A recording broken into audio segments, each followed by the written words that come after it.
thanks for being here to the very first event of We Speak To series. Warm welcome. I'm Kavita Wankhede. I work here at the Indian Institute for Human Settlements. So this series is co-organized by IHS, Indian Institute for Human Settlements, and by Alliance of Indian Waste Pickers. Alliance of Indian Waste Pickers is a network of more than 30 waste picker organizations spread across 10 cities. So a little bit about how this came about. So the two organizations, IHS, we've been doing work on sanitation for a while now, but we have a large program in Tamil Nadu where we were looking at various aspects of sanitation and have been working closely with sanitation workers for more than 3 years, and also trying to work really closely with them, listen to them. So we also thought it was time to do something public. Alliance of Indian Waste Pickers, and Kabir is here, who was the coordinator earlier. They've been doing sessions like this where we were getting workers to speak in various cities, and that was with waste pickers, so we decided to expand it. The idea of this series is very simple. It's just to listen to the workers themselves, and this is especially coming from some of us who work in the sanitation sector, because a lot of these conversations get mediated by professionals, and we felt it was time to get their voices heard. The idea of this series is also to open it up to public.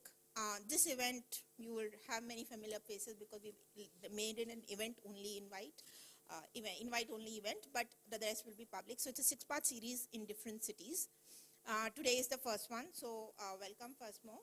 The partners for today's events are Hasirudallah, CFAR, and CDD, and a big thanks to them to helping us connect with the workers and also helping us structure this.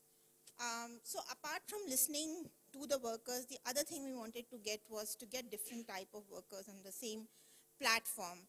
And I want to just highlight two things. By no means are we saying that all the workers are alike. In fact, what our studies and other studies and work have shown, that there are actually substantial differences. But the idea is, can there be some cross-learning? What are the similarities? What are the lessons? Also, please notice that this series is it's a series. So that means we are not going to have representation of all workers in all of them. I'm just pointing this out because we got some questions about this is not representative. The panel is not meant to be representative. But having said that, all individuals here have a story to tell, and we are here to listen. So that was about the series and the partners. So about the event, it will be in Kannada with English translations. Professor Abdul Rahman Pasha, who's here, thank you very much, who's going to help with the translation. The session will be moderated by Professor Babu Mathew, who needs no introduction, but I'm going to try and do an introduction nevertheless. So Professor Babu Mathew is the former registrar and faculty at National Law School of India.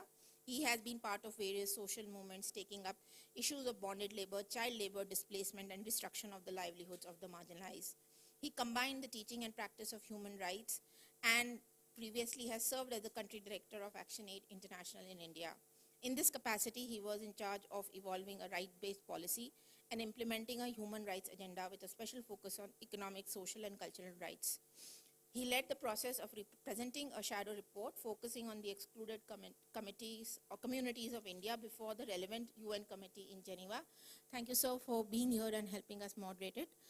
With this, a warm welcome once more, and I'm going to hand it over to Professor Mathew to start. Thank you, sir.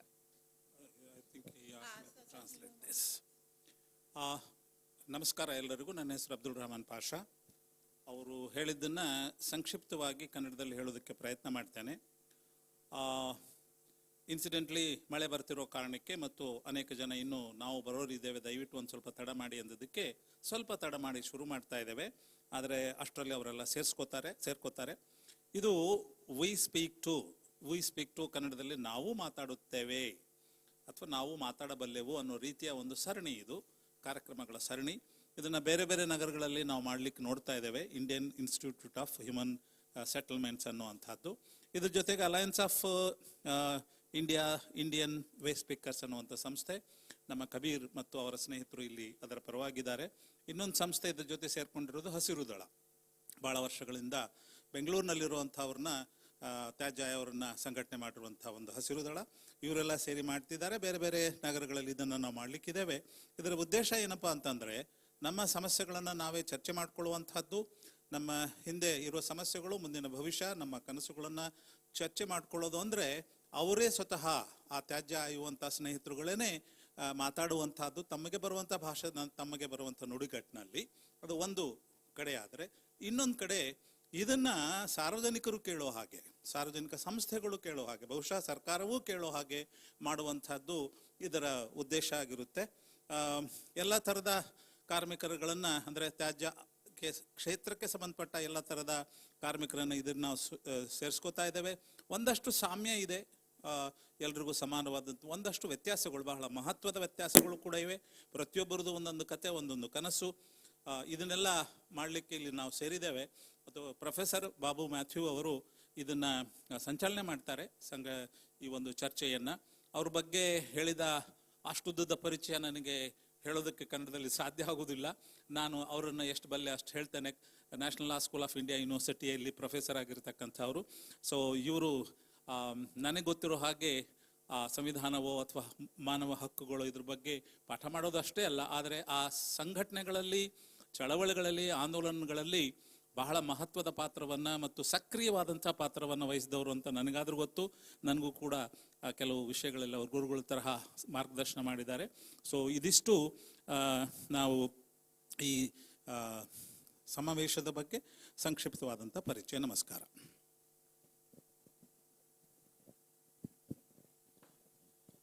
ಸ್ನೇಹಿತರೆ,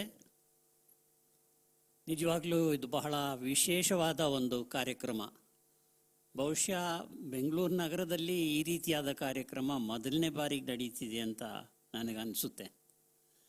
ಇದರ ವಿಶೇಷ ಏನಂತ ಹೇಳಿದರೆ, ನಾವು ಬೆಂಗಳೂರಿನಲ್ಲಿ ಖಂಡಿತವಾಗ್ಲೂ ನಗರದಲ್ಲಿ ವಾಸ ಮಾಡೋರು ನಾವೆಲ್ಲರೂ ಸಹ ಇದ್ದೀವಿ ಅದರಲ್ಲಿ. ಇನ್ನೊಂದು ಕಡೆ ನಗರದ ಅಧಿಕಾರಿಗಳು ಇದ್ದಾರೆ, ನಗರವನ್ನು ನಡೆಸೋ ಅಧಿಕಾರಿಗಳು. BBMP ಅಂತೂ ನಮಗೆಲ್ಲರಿಗೂ ಗೊತ್ತಿರೋ ಒಂದು ಸಂಸ್ಥೆ. ಆದರೆ ಈ ಮಧ್ಯೆ ಎಲ್ಲರೂ ಮರ್ತೋಗೋ ಜನ ಯಾರು ಅಂತ ಕೇಳಿದರೆ, ನಗರದ ಕೆಲಸ ಮಾಡುವ ಜನ. ಅವರು ನಾಗರಿಕ ಕೆಲಸವನ್ನು ಮಾಡ್ತಾರೆ. ಅವರ ಬಗ್ಗೆ ಸಾಕಷ್ಟು ತಿಳುವಳಿ ನಮ್ಮ ಬೆಂಗಳೂರು ನಗರದಲ್ಲಾಗಲಿ ಕರ್ನಾಟಕದಲ್ಲಾಗಲಿ ಇಲ್ಲ ಅಂತ ಹೇಳಿದರೆ ತಪ್ಪಾಗಲ್ಲ.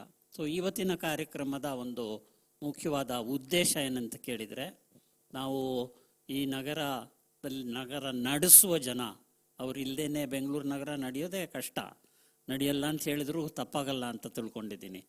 ಅವರ ಬಗ್ಗೆ ಅವರ ಸ್ವಂತ ಶಬ್ದದಿಂದ, ಅವರ ಸ್ವಂತ ಧ್ವನಿಯಿಂದ ಏನು ಅವರ ಅನುಭವ ಅಂತ ಕೇಳೋಕ್ಕೆ ನಾವೆಲ್ಲ ಕುಂತಿದ್ದೀವಿ. ಸೊ ನಾವೆಲ್ಲರೂ ಈ ಕಾರ್ಯಕ್ರಮದಲ್ಲಿ ಸಹಕಾರ ಮಾಡಬೇಕು, ಸಹಕರಿಸಿ ಇದನ್ನು ಯಶಸ್ವಿ ಮಾಡಬೇಕು. ಈ ಕಾರ್ಯಕ್ರಮ ಯಶಸ್ವಿ ಆದರೆ ಖಂಡಿತವಾಗ್ಲೂ ನಮ್ಮೆಲ್ಲರಿಗೂ ಒಳ್ಳೆಯದಾಗುತ್ತೆ ಅಂತ ತಿಳ್ಕೊಂಡು, ಮೊದಲನೇದಾಗಿ ಇಲ್ಲಿ ನಮ್ಮ ಜೊತೆ ಯಾರು ಪ್ಯಾನಲಲ್ಲಿ ಇದ್ದಾರೋ ಅವರು ತಮ್ಮ ಸ್ವಯಂ ಪರಿಚಯ ಮಾಡ್ಕೋಬೇಕು ಅಂತ ನಾನು ಕೇಳ್ಕೊತೀನಿ. ಅದಾದ ನಂತರ 2-3 ಪ್ರಶ್ನೆಗಳನ್ನು ನಾವು ಯೋಚನೆ ಮಾಡಿದ್ದೀವಿ. ಆ ಪ್ರಶ್ನೆಗಳನ್ನು ಸಹ ಒಂದೊಂದಾಗಿ ಹಂಚ್ಕೋತೀವಿ. ಹಂಚ್ಕೊಂಡು ಅದರ ಪ್ರತಿಕ್ರಿಯೆನೂ ಸಹ ಈ ಪ್ಯಾನಲಲ್ಲಿರೋ ಜನ ನಮ್ಮ ಜೊತೆ ಹಂಚ್ಕೋತಾರೆ. ಆದ್ದರಿಂದ ಮೊದಲನೇದಾಗಿ ನಾನು ನಮ್ಮ ಪ್ಯಾನಲಲ್ಲಿ ಇರೋರನ್ನ ಕರೆಸ್ಕೋತಾ ಇದ್ದೀನಿ. ಅವರು ತಮ್ಮ ಸ್ವಯಂ ಪರಿಚಯನ ಮಾಡಿಕೊಂಡು ಪ್ರಾರಂಭ ಮಾಡ್ಬೋದು. ಎಲ್ಲರಿಗೂ ನಮಸ್ಕಾರ. ನನ್ನ ಹೆಸರು ಇಂದುಮತಿ ಅಂತ. ನಾನು ಹುಟ್ಟಿದ್ದು ತಮಿಳ್ನಾಡಲ್ಲೇ. ನನಗೆ 8 ವರ್ಷ ಇರ್ಬೇಕಾದ್ರೆ ಅಮ್ಮ ತೀರ್ಕೊಂಬಿಟ್ರು. ಅಮ್ಮ ತೀರ್ಕೊಂಡಿದ್ಮೇಲೆ ನಮ್ಮನ್ನು ಮುಂದಕ್ಕೆ ಓದ್ಸೋಕ್ಕೆ ಯಾರೂ ಇಲ್ಲ. ಅಪ್ಪ 2ನೇ ಮದುವೆ ಮಾಡ್ಕೊಂಬಿಟ್ರು. ಆಮೇಲೆ ನಾವು ಬೆಂಗಳೂರಿಗೆ, ಅಜ್ಜಿ ಇದ್ದರು, ನಮ್ಮ ತಂದೆಯವರ ತಾಯಿ. ಅಜ್ಜಿ ಕರ್ಕೊಂಡು ನನ್ನ ತಂಗಿನ ಕರ್ಕೊಂಡು ಬೆಂಗಳೂರಿಗೆ ಬಂದ್ಬಿಟ್ರು. ಬೆಂಗಳೂರಿಗೆ ಬಂದು ನಾನು ಒಂದು ದಿನ ಕೂಡ ರೋಡ್ ಕೂಡ ನನಗೆ ಗೊತ್ತಿರಲಿಲ್ಲ. ಬಟ್ ಕೆಲಸ ಮಾಡಲೇಬೇಕಾಗಿತ್ತು. 11 ವರ್ಷಕ್ಕೆ ಯಾರೂ ಕೆಲ್ಸಕ್ಕೆ ಸೇರಿಸ್ಕೊತಾ ಇರಲಿಲ್ಲ. ಆದರೂ ನನ್ನ ಪ್ರಾಬ್ಲಮ್ ಅವ್ರಿಗೆ ಹೇಳಿದ್ದಕ್ಕೆ ನನಗೆ ಕೆಲಸ ಕೊಟ್ಟಿದ್ರು. ಗಾರ್ಮೆಂಟ್ಸಲ್ಲಿ ಹೆಲ್ಪರಾಗಿ ಕೆಲಸ ಸೇರಿಕೊಂಡೆ. ಹಂಗೆ ಟೈಲರಿಂಗ್ ಕಲಿತೆ, ಟೈಲರಾಗಿ ಕೆಲಸ ಮಾಡಿದೆ. ಹಂಗೆ ಜೀವನ ನಡೀತಿತ್ತು. ಮದುವೆ ಮಾಡಿದರು. ಮದುವೆ ಮಾಡಿದ್ಮೇಲೆ 2 ಮಕ್ಕಳಾದರು. 2 ಮಕ್ಕಳಿಗೆ ತಲೆಯಲ್ಲಿ ಮೆದುಳು ಇಲ್ದಿರ ಮಕ್ಕಳು, ಮೈಕ್ರೋ ಪೇಷಂಟ್ ಅಂತ 2 ಮಕ್ಕಳಾದರು.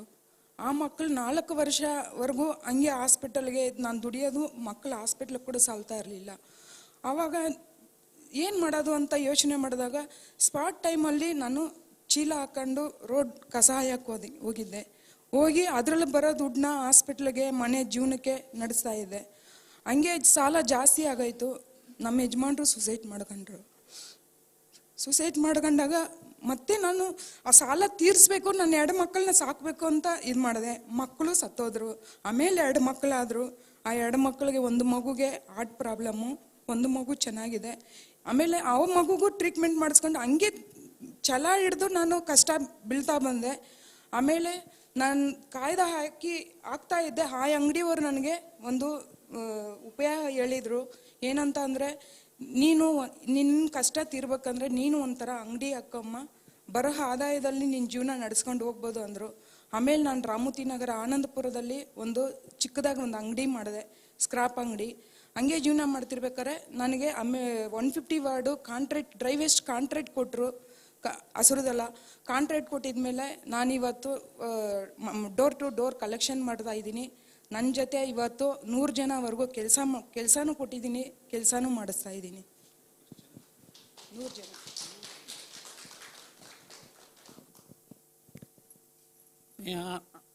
Ask for a translation, please.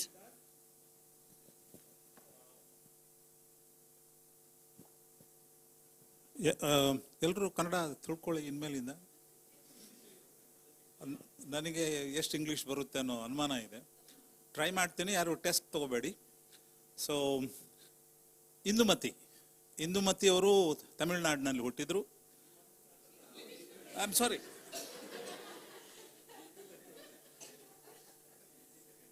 ಕನ್ನಡನೇ ನನ್ನ ಮೊದಲ ಪ್ರೀತಿಯ. So Indumati was born in Tamil Nadu. And when she was only 8 years old, her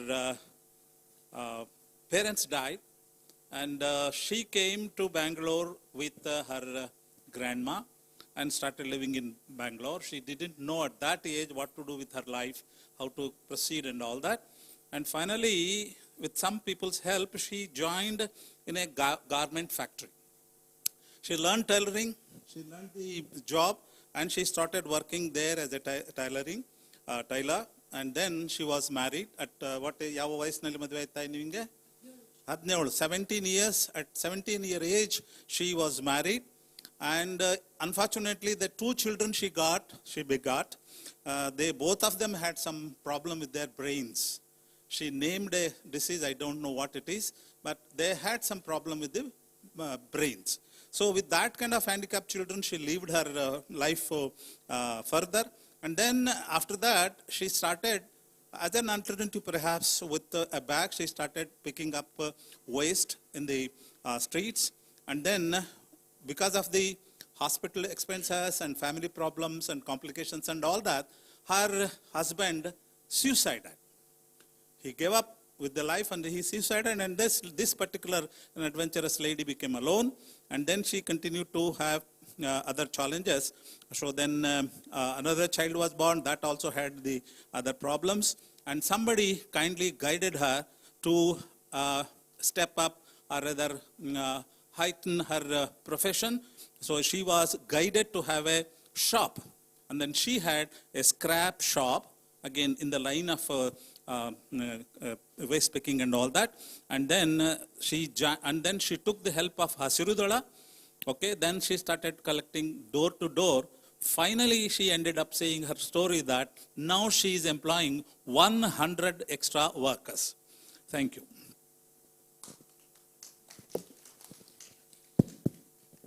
Indira ಅವರೇ ತಮ್ಮ ಸ್ವಯಂ ಪರಿಚಯ ಮಾಡ್ಕೋಬೇಕು.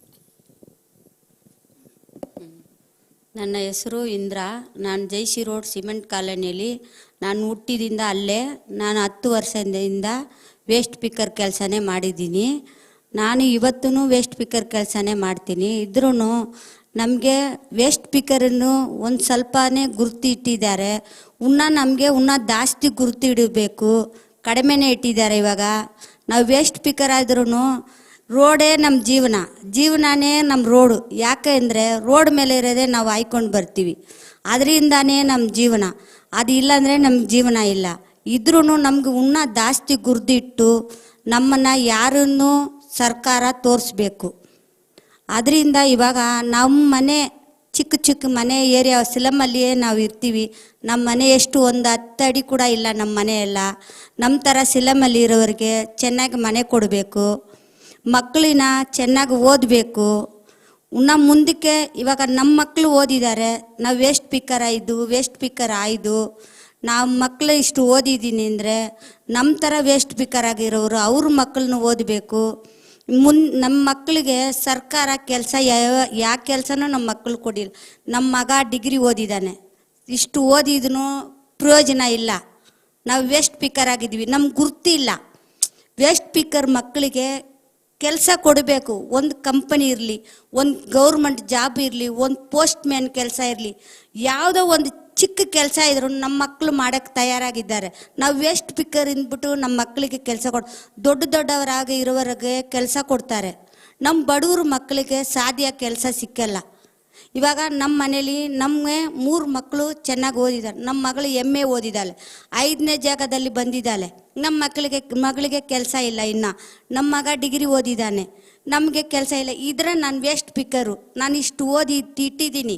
ಇನ್ನೊಂದು ಮಗಳು BMC ಕಾಲೇಜಲ್ಲಿ 2nd PUC ಓದ್ತಾಳೆ, ಮಗ SLC ಓದ್ತಾನೆ. ನಮ್ಮ ಮಕ್ಕಳನ್ನ ನೋಡಿ ನಮ್ಮ ಸಿಲಮಲ್ಲಿ ಇರೋ ಮಕ್ಕಳೆಲ್ಲ, ನಾನು ಒಂದು ವೇಸ್ಟ್ ಪಿಕ್ಕರ್ ಆದ್ರೂ ನಮ್ಮ ಸಿಲಮಲ್ಲಿ ಅಷ್ಟು ಮಕ್ಕಳು ಇವಾಗ ಓದ್ತಾರೆ. ನಮಗೆ ಬಂದು ಸ್ಕಾಲರ್ಶಿಪ್ಪು ಸರ್ಕಾರ ಕೊಡುತ್ತೋ ಇಲ್ವೋ, ನಮಗೆ ತಾಜಾ ವೇಸ್ಟ್ ಆಯೋರಿಂದ ಅದರಿಂದ ನಮಗೆ ಸಪೋರ್ಟ್ ಮಾಡಿ ನಮ್ಮ ಮಕ್ಕಳಿಗೆ ಸ್ಕಾಲರ್ಶಿಪ್ ಕೊಡ್ತಾರೆ. ಒಂದು ಮಕ್ಕಳು ಸ್ಕೂಲ್ ಬಿಟ್ರು ಅದರಲ್ಲಿ ಸೇರಿಸ್ತಾರೆ.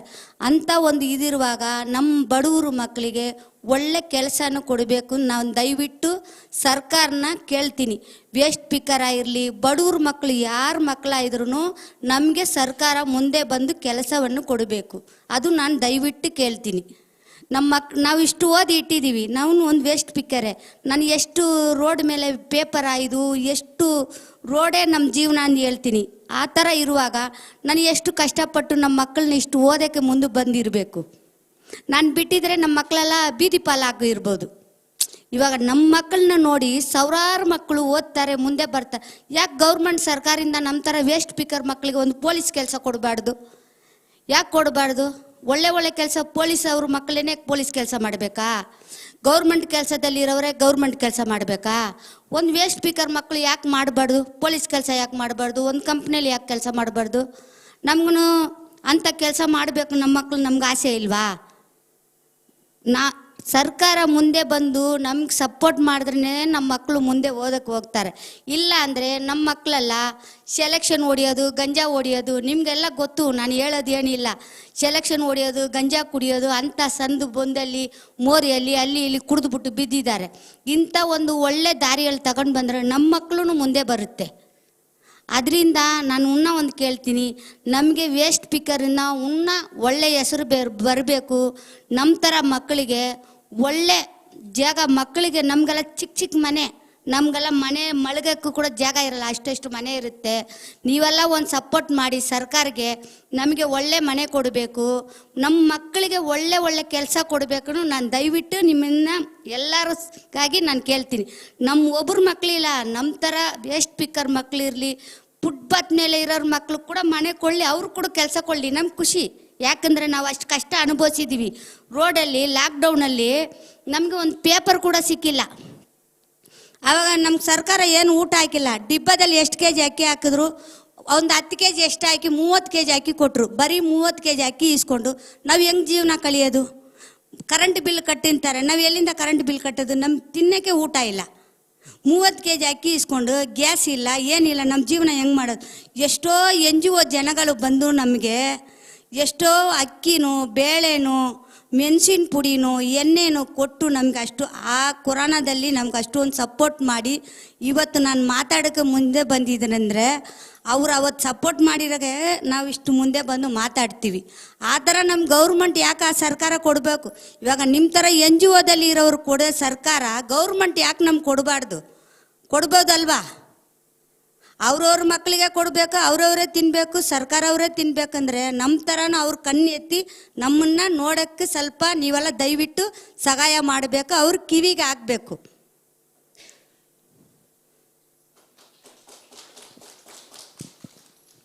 ಇಂದಿರಾ ಅವರು, ನೀವು ಎಷ್ಟು ಓದಿದ್ದೀರಿ?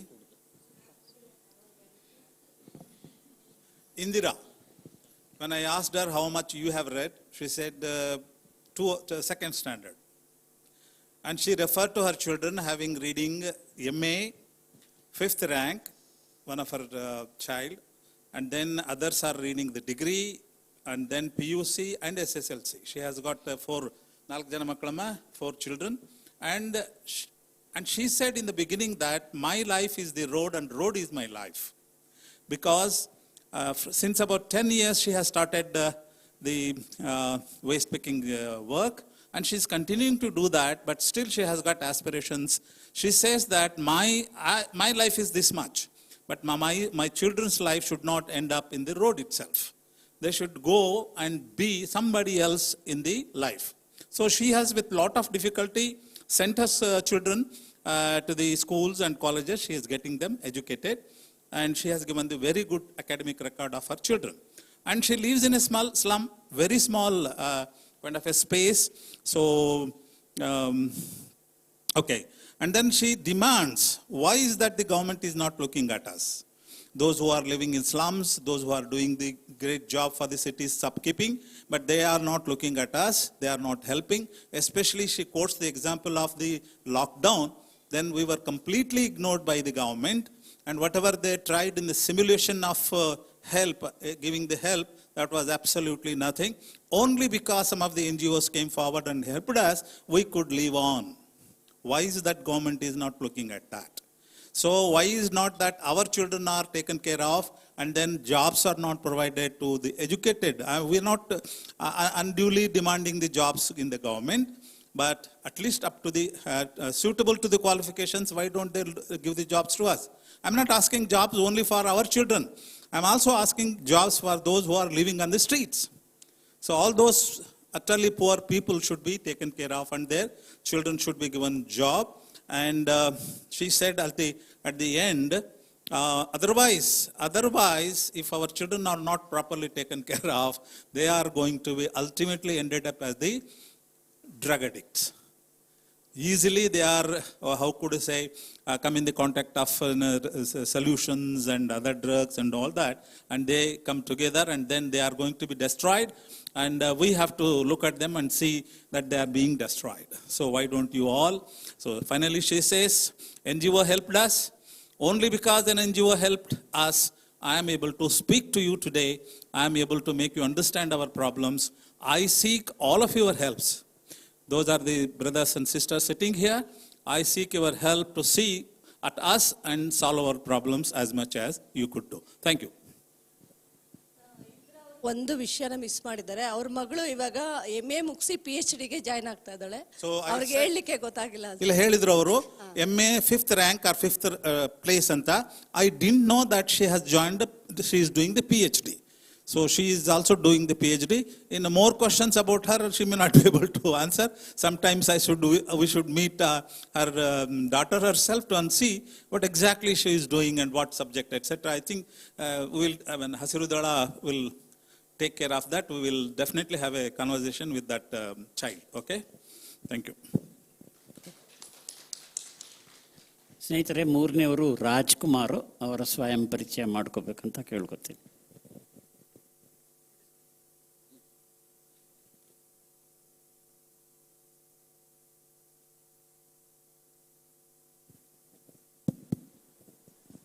ನನ್ನ ಹೆಸರು ರಾಜ್ಕುಮಾರ್ ಅಂತ. ನಾನು ಹುಟ್ಟಿದ್ದು ಬೀದರಲ್ಲಿ, ಬೆಳೆದಿದ್ದು ಗುಲ್ಬರ್ಗದಲ್ಲಿ, ಕೆಲಸ ಮಾಡ್ತಿರೋದು ದೇವನಹಳ್ಳಿಯಲ್ಲಿ. ಇಷ್ಟೇ ಸರ್ ನನ್ನ ಉದ್ದೇಶ. ಸರ್ ನಾನು ಗುಲ್ಬರ್ಗದಲ್ಲಿ ಕೆಲಸ ಮಾಡ್ತಾಯಿದ್ದೆ, ತೋಟದ ಕೆಲಸ. ಅಲ್ಲಿ 10 ವರ್ಷ ಕೆಲಸ ಮಾಡಿದೆ. ಆಮೇಲೆ ನಮ್ಮ ಹುಡುಗರು ಅಂದರು ಬೆಂಗಳೂರು ತೋರಿಸ್ತೀನಿ ಅಂತ ಕರ್ಕೊಂಡು ಬಂದರು. ನಮ್ಮ ಫ್ರೆಂಡ್ ಸರ್ ಅಲ್ಲಿ ಗುಲ್ಬರ್ಗದಲ್ಲಿ ಸರ್ ಬೆಂಗಳೂರು ತೋರಿಸ್ತೀನಿ ಅಂತ ಕರ್ಕೊಂಡು ಬಂದರು. ಇಲ್ಲಿ ನಾನು FSTPಯಲ್ಲಿ ಗಾರೆ ಕೆಲಸ ನಡೀತಾ ಇತ್ತು, ಅದು ಕಟ್ಟಡ ಕೆಲಸ ನಡೀತಾ ಇತ್ತು. ಆ ಟೈಮಾಗಿ ಕೆಲಸ ಮಾಡೋಕ್ಕೆ ಬಂದಮೇಲೆ ಹಂಗೆ CDD ಅವರು ಇಲ್ಲೇ ಕೆಲಸ ಸೇರ್ಕೊಂಡ್ಬಿಡು ಅಂತ ಹೇಳಿದ್ರು. ಇಲ್ಲೇ ಸೇರ್ಕೊಂಡ್ಬಿಟ್ಟು ಚೆನ್ನಾಗಿ ಕೆಲಸ ಮಾಡ್ತಾ ಇದ್ದೀರಿ sir. Very good. Okay, this is Prince Rajkumar, but he has a very short story. So when I coaxed he has said that he was born in Bidar and lived in that part of Karnataka, northmost Karnataka. And some of his friends asked him to go to Bangalore. They said, there we will find our life. So, so depending upon their promise, he ran to Bangalore and he started working as a construction worker. Okay. So, ಈಗ ಏನು ಮಾಡ್ತಿದ್ಯಾ ತಮ್ಮ? Operator. ಎಂತ operator? Okay. So now he has joined the stream of our waste pickers group. So now he is working a center. So this is Mr. Rajkumar. What kind of plant? So, you heard her. I hope I was audible. So Rajkumar is actually operating the fecal sludge treatment plant at Devanhalli. And this plant treats the waste which comes from the toilets, which is getting collected in the septic tanks and soak pits. So all that waste, you would have seen many yellow colored vehicles which transport that waste around.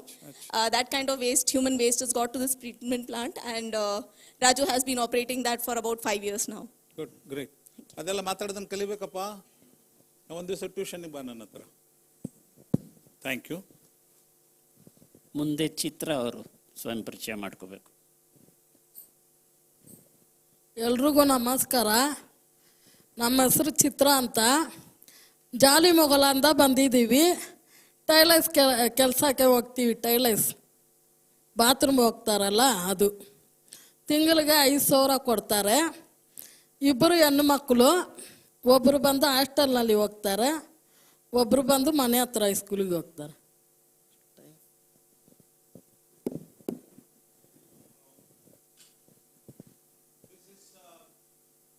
Miss Chitra, she does the toilet job, the toilet cleaning job. She's getting hardly 5,000 rupees per month. She has to take care of her family in that money. One child is going to school. In Ibru Makkalanama, ಏನೇನು ಮಾಡ್ತಾರೆ? Okay. ಅಲ್ಲ, ಹಾಸ್ಟೆಲ್ನಲ್ಲಿದ್ದು ಓದ್ತಾ ಇದ್ದಾರಾ? ಏನು ಓದ್ತಿದ್ದಾರೆ? 7ನೇ class. So both of them are daughters. First daughter is staying in hostel and studying 7th standard. The ಇನ್ನೊಬ್ಬ ಮಗಳು? So second standard. Second child is in second standard. She has again have a very small story, but perhaps during the question and answer session she will come out with her other details. Thank you. ಮುಂದೆ ವಾಲಿ ಅವರು ಪರಿಚಯ ಮಾಡ್ಕೋಬೇಕು. ಎಲ್ಲರಿಗೂ ನಮಸ್ಕಾರ. ನಾವು ಪೌರ ಕಾರ್ಮಿಕರಲ್ಲಿ ಕೆಲಸ ಮಾಡ್ತೀನಿ. ನನಗೆ 3 ಮಕ್ಕಳು. ನಾನು ವಿನೋಬ ನಗರದಿಂದ ಬಂದಿದ್ದೀನಿ. ಲಾಲ್ಬಾಗ್ ಐತಲ್ಲ, ಅಲ್ಲಿಂದ ಬಂದಿದ್ದೀನಿ. ನಾನು ಕಲಾಸ್ ಫಲ ಕೆಲಸ ಮಾಡೋದು. ಬೆಳಗ್ಗೆ 6 ಗಂಟೆಗೆ ಹೋಗ್ತೀನಿ, 2 ಗಂಟೆವರೆಗೂ ಕೆಲಸ ನಮಗೆ. ನಾನು ಇದು ಪೇಪರ್ ಇದು ಮಾಡ್ತೀನಿ. ಯಾಕಂದರೆ ನನಗೆ ಸಾಡಿ ಸೆಟ್ ಆಗಲ್ಲ ಅಂದರೆ ನನಗೆ ತುಂಬ ಕಡಿಮೆ, ತುಂಬ ಸಾಲ ಐತೆ. ನನಗೆ ತುಂಬ ಪ್ರಾಬ್ಲಮ್ ಆಯ್ತಂತ ಸಂಬಳ 2 ಗಂಟೆವರೆಗೂ ಕೆಲಸ ಮಾಡ್ತೀನಿ. 2 ಗಂಟೆಗೆ ಮೇಲೆ ಕೆಲಸ ಇದು ಪೇಪರ್ ಹಾಯಕ್ಕೆ ಹೋಗ್ತೀನಿ. ನನಗೆ ಇನ್ನೂ ಸ್ವಲ್ಪ ಸಂಬಳ ಹಾಕ್ತಿರೆ ಸ್ವಲ್ಪ ಪರವಾಗಿಲ್ಲ. ಗೌರ್ಮೆಂಟು ಇನ್ನೂ ಸ್ವಲ್ಪ ಜಾಸ್ತಿ ಸಂಬಳ ಕೊಡಬೇಕು ನಮಗೆ. ನಮ್ಮ ಮನೆ ಬಾಡಿಗೆ ಮನೆ 8 ತಿಂಗಳಿಗೆ 7,000 ರೂಪಾಯಿ ಬಾಡಿಗೆ ಕಟ್ಟಬೇಕು. 12,000 ಸಂಬಳ ಹಾಕಿ 7,000 ಮನೆಗೆ ಕೊಟ್ಟರೆ ಬಾಡಿಗೆ, ಕರೆಂಟ್ ಬಿಲ್ಲು, ನೀರು ಬಿಲ್ಲು ಅಲ್ಲೇ 9,000 ಹೋಗ್ಬಿಡ್ತದೆ. 4,000 ಮಾಡ್ಕೊಂಡು ಏನು ಮಾಡೋದು ನಾನು? ಅದಕ್ಕೆ 4,000 ನನಗೆ ಸಾಲಲ್ಲ. ತಿರ್ಗಾ ಪೇಪರ್ ಹಾಯಕ್ಕೆ ಹೋಗ್ತೀನಿ ನಾನು. 2 ಗಂಟೆಯಿಂದ ಸಾಯಂಕಾಲ 5 ಗಂಟೆವರೆಗೂ ಪೇಪರ್ ಹಾಯ್ತೀನಿ. ನನಗೆ 3 ಮಕ್ಕಳಿದ್ದಾರೆ. ನಮ್ಮ ಯಜಮಾನ್ರು ಎಲ್ಲಿ ಹೋಗಲ್ಲ. ಅವ್ರಿಗೆ ಲಿವರ್ ಪ್ರಾಬ್ಲಮ್ ಆಗ್ಬಿಟ್ಟು ಆಪ್ರೇಷನ್ ಮಾಡಿಬಿಟ್ಟು ಮನೆಯಲ್ಲೇ ಇದ್ದಾರೆ. ನಾನು ದುಡ್ದು ಮನೆ ನೋಡಬೇಕು, ಮನೆ ಬಳಕೆ ಮಾಡಿ ನೋಡಬೇಕು. ಅದಕ್ಕೆ ಪೇಪರ್ ಹಾಯಕ್ಕೆ ತಿರ್ಗಾ ಹೋಗ್ತೀನಿ 2 ಗಂಟೆಯಿಂದ ಸಾಯಂಕಾಲ 4 ಗಂಟೆವರೆಗೂ. ಪೌರ ಕಾರ್ಮಿಕ ಕೆಲಸ ಮಾಡಿದ್ರು 12,000 ಕೊಡ್ತಾರೆ. ಒಂದು ದಿವಸ ಮೈ ಹುಷಾರಿಲ್ಲ ಅಂದ್ರೆ ರಜಾ ಹಾಕ್ತಾರೆ, ಅದು ಹಿಡ್ಕೋತಾರೆ ನಮ್ಮನ್ನ. ರಜಾ ಮಾಡಿದ್ರೆ ರಜಾ ಕಾಸು ಹಿಡ್ಕೋತಾರೆ. ನಮಗೆ ಸಾಟಿ ಸೆಟ್ ಆಗಿಲ್ಲ, ಕಡಿಮೆ ಬರುತ್ತಂತ ತಿರ್ಗಾ ಪೇಪರ್ ಹಾಯಕ್ಕೆ ಹೋಗ್ತೀನಿ. ಗೌರ್ಮೆಂಟ್ ನಮ್ಗೆ ಇನ್ನೂ ಸ್ವಲ್ಪ ಸಲಿಗೆ ಮಾಡಿಕೊಡ್ಬೇಕು ಅದನ್ನು.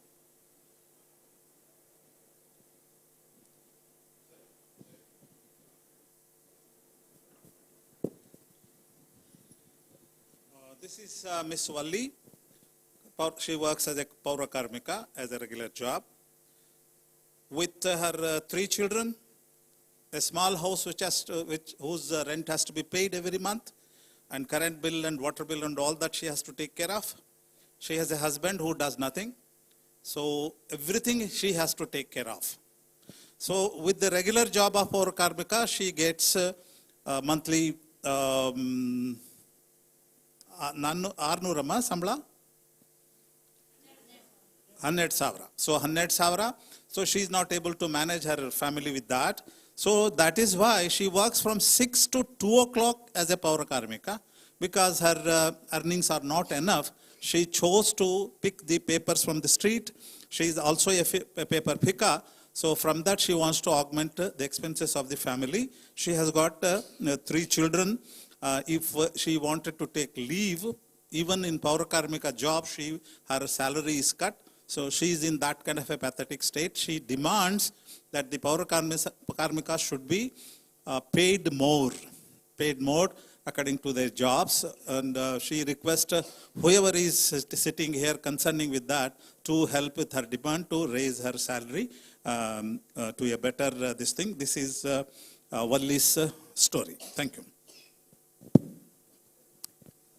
ನಮ್ಮ ಜೊತೆ ಸೌಭಾಗ್ಯ ಅವರು ನಮ್ಮ ಈ ಎಲ್ಲ ಕಾರ್ಯಕ್ರಮಕ್ಕೆ ಅವರು ರಿಸೋರ್ಸ್ ಪರ್ಸನ್ ಆಗಿದ್ದಾರೆ. ಅವರು ಸಹ ಪರಿಚಯ ಮಾಡ್ಕೋಬೇಕಂತ ಕೇಳ್ಕೊತೀನಿ. ಸೌಭಾಗ್ಯ ಅಂತೇಳಿ ನಾವು ಕಳೆದ 10 ವರ್ಷದಿಂದ ಕಾಗದಾಯವರೊಟ್ಟಿಗೆ ಬೆಂಗಳೂರು ನಗರದಲ್ಲಿ ಕೆಲಸ ಮಾಡ್ತಾ ಇದ್ದೀವಿ. ನಮ್ಮಲ್ಲಿ ಇವಾಗ ನಮ್ಮಲ್ಲಿ ಯಾರು ಬಂದಿದ್ದಾರೋ ಇವ್ರಿಗೆ ಬೇರೆ ಬೇರೆ ಕೆಲಸಕ್ಕೆ ಹೋಗಿದ್ರು ಕೂಡ ಇವರೆಲ್ಲ ಮೊದಲಿಂದ ಕೂಡ ಕಾಗದಾಯವರಾಗಿದ್ದಾರೆ. ಅದರಲ್ಲೂ ಬೇರೆ ಕೆಲಸ ಮಾಡ್ತಾ ಇದ್ರು ಕೂಡ ಜೊತೆಲಿ ಕೂಡ ಕಾಗದಾಯ್ತಾ ಇದ್ದಾರೆ. ಅದ್ರ ಬಗ್ಗೆ ಅವ್ರ ಅನಿಸಿಕೆಗಳನ್ನ ಹೇಳಲಿಕ್ಕೆ ಇವತ್ತು ಈ ವೇದಿಕೆ ಒಂದು ಅವಕಾಶ ಕೊಟ್ಟಿದೆ. ಅದೇ ಥರ ಅವ್ರನ್ನ ಗುರುತಿಸಿ ಈಗ ಇಂದಿರಾ ಅವ್ರು ಹೆಂಗೆ ಬೇಡಿಕೆ ಇಟ್ರಲ್ಲ ಅದೇ ಥರ ಅವ್ರ ಲೈಫಲ್ಲಿ ಚೇಂಜಸ್ ಬರಬೇಕು ಅಂತ ನನಗೂ ಕೂಡ ಆಸೆ ಇದೆ. Thank you. Ms. Saubhagya is working as one of the resource persons here. She is participating here. She knows all of them here, and she says all of them are engaged in some other jobs also. While doing that, to augment the income, they are also working as the waste pickers or paper pickers, and they have got different stories. During the question answer session, they will come up. She says they will come up with their other details. Thank you. ಸ್ನೇಹಿತರೆ, ಈಗ 2ನೇ ಹಂತಕ್ಕೆ ಹೋಗೋಣ ಅಂತೆ. ನಾವು ಈ ಕಾರ್ಯಕ್ರಮ ಏರ್ಪಾಡು ಮಾಡಿರೋರ ಜೊತೆ ಮತ್ತು ಯಾರೆಲ್ಲ ಸ್ವಯಂ ಪರಿಚಯ ಮಾಡಿಕೊಂಡ್ರೋ ಅವ್ರ ಜೊತೆ ಸಂಜೆ ಸ್ವಲ್ಪ ಜಲ್ದಿ ನಾವು ಸೇರಿ ಯಾವ ರೀತಿ ಈ ಕಾರ್ಯಕ್ರಮವನ್ನು ಮುಂದುವರಿಸಬೇಕು ಅಂತ ಯೋಚನೆ ಮಾಡಿ ಎಲ್ಲರ ಒಂದು ಅಭಿಪ್ರಾಯ ಬಂದಿರೋದು 2-3 ಪ್ರಶ್ನೆಗಳನ್ನು ತಗೊಳ್ಳೋಣ. ಆ ಪ್ರಶ್ನೆಗಳಿಗೆ ಒಬ್ಬೊಬ್ಬರು ಸಹ ಅವರ ಉತ್ತರ, ಅವರ ಅಭಿಪ್ರಾಯವನ್ನು ತಿಳಿಸ್ತಾರೆ. ಆ ರೀತಿ ನಾವು 3 ಪ್ರಶ್ನೆಗಳನ್ನು ಆಯ್ಕೆ ಮಾಡ್ಕೊಂಡಿದ್ದೀವಿ. ಅದರಲ್ಲಿ ಮೊದಲನೇ ಪ್ರಶ್ನೆ ಏನಂತ ಇಂಗ್ಲೀಷಲ್ಲೂ ಹೇಳ್ಬಿಡ್ತೀನಿ, ಕನ್ನಡದಲ್ಲೂ ಸಹ ಅದನ್ನು ಗಮನಿಸ್ಕೊಳ್ಳೋಣ. What are the challenges you face in the past few years? ಈ ಕಳೆದ ಕೆಲವು ವರ್ಷಗಳಲ್ಲಿ ತಮ್ಮ ಜೀವನದಲ್ಲಿ ಯಾವ ಥರದ ಪ್ರಶ್ನೆಗಳು, ಸವಾಲುಗಳನ್ನು ತಾವು ಎದುರಿಸಿದ್ದೀರಾ ಅಂತ ದಯವಿಟ್ಟು ಒಬ್ಬೊಬ್ಬರು ಅದರ ಬಗ್ಗೆ ಕೆಲವೇ ಮಾತುಗಳಲ್ಲಿ, ಕಾರಣ ನಮ್ಮ ಸಮಯದ ಅಭಾವನೂ ಸಹ ಇದೆ, ಅದನ್ನು ಗಮನದಲ್ಲಿಟ್ಕೊಂಡು ಆದಷ್ಟು ಸಂಕ್ಷಿಪ್ತವಾದ ರೀತಿಯಲ್ಲಿ ಹೇಳಬೇಕು ಅಂತ ನಾನು ಕೇಳಿಕೊಂಡು ಮೊದಲನೇದಾಗಿ ಇಂದುಮತಿ ಕೇಳ್ತೀನಿ. ನಾನು ಯಾವ ಥರ ಎದುರಿಸಿದ್ದೀನಿ ಅಂದರೆ, ನನ್ನ ಹೊಟ್ಟೆಗೆ ಊಟ ಕೂಡ ನನಗಿರಲಿಲ್ಲ. ಅಷ್ಟೊಂದು ಕಷ್ಟನ ನಾನು ಎದುರಿಸಿದ್ದೀನಿ. ಆ ಟೈಮಲ್ಲಿ ಹಸುಗಳಿಗೆ ತಂದು ಇವಾಗ ಉಳ್ದಿರೋ ಅನ್ನ ಎಲ್ಲ ತಗೊಂಬಂದು ಹಸುಗಳ್ಗೆ ಹಾಕೋದನ್ನ ತಗೊಂಡೋಗಿ ಮುಚ್ಚಿಕೊಂಡು ನನ್ನ ಮಕ್ಕಳಿಗೆ ನಾನು ತಿಂದು ಬೆಳೆದಿದ್ದೀವಿ. ಆದರೆ ಇವತ್ತು ಎಷ್ಟೋ ಜನಕ್ಕೆ ನಾನು ಊಟ ಇಕ್ತಾ ಇದ್ದೀನಿ ಟೈಮ್ ಕರೆಕ್ಟಾಗಿ. ಅದರಿಂದ ನಾನು ತುಂಬ ಸಂತೋಷ ಬೀಳ್ತೀನಿ. ಎಲ್ಲರೂ ಯಾರೂ ಅಷ್ಟೇ ಕಷ್ಟ ಬಂತು ಅಂತ ಹೆದರಬಾರ್ದು. ನಾವು ಸಾಧಿಸ್ತೀವಿ ಅಂತ ಸಾಧಿಸ್ಬೇಕು ಅಷ್ಟೇ sir. When I started my life, I didn't have even anything to eat also. So I used to collect leftovers to feed the cattle, and I used to hide that and eat myself and make my children eat that, whatever was left over to be collected for the sake of the animals. So now I'm proud that I'm feeding 100% in time, and they are actually living a much better life due to my. She finally says, just because you have got problems, you should not give up. You should fight, and you should fight, and you should win. That's what finally she gives the message to us. Thank you. ಅದೇ ಸವಾಲನ್ನು ಇಂದಿರಾ ಅವರು ಸಹ ಅದಕ್ಕೆ ತಮ್ಮ ಪ್ರತಿಕ್ರಿಯೆ ಕೊಡಬೇಕಂತ ಕೇಳ್ಕೊತೀನಿ.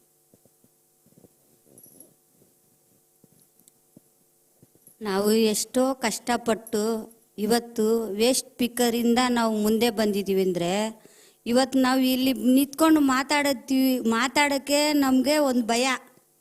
ಒಂದು ವೇಸ್ಟ್ ಪಿಕ್ಕರ್ ಯಾರನ್ನ ಒಳಗಡೆ ಬಿಟ್ಟು ಇಷ್ಟು ದೂರ ಮಾತಾಡೋಕ್ಕೆ ಬಿಡ್ತಾರಾ? ಒಳಗಡೆ ಬಿಡ್ತಾರ? ಫಸ್ಟು ಆಚೆನೇ ನಿಂತ್ಕೊಂಡು ಹೇಳ್ತಾರೆ. ಅಂಥ ಒಂದು ಪರಿಸ್ಥಿತಿಯಲ್ಲಿ ಇದ್ದವರು ಇವತ್ತು ನಾವು ಇಷ್ಟು ಮುಂದೆ ಬಂದು ಹಿಂಗೆ ನಿಂತ್ಕೊಂಡು ಇಷ್ಟು ಮಾತಾಡ್ತೀವಿ ಅಂದರೆ, ನಮಗೆ ವೇಸ್ಟ್ ಪಿಕ್ಕರ್ ಅಂದರೆ ಇವ್ರಿಗೆ ಒಂದು ಶಕ್ತಿ.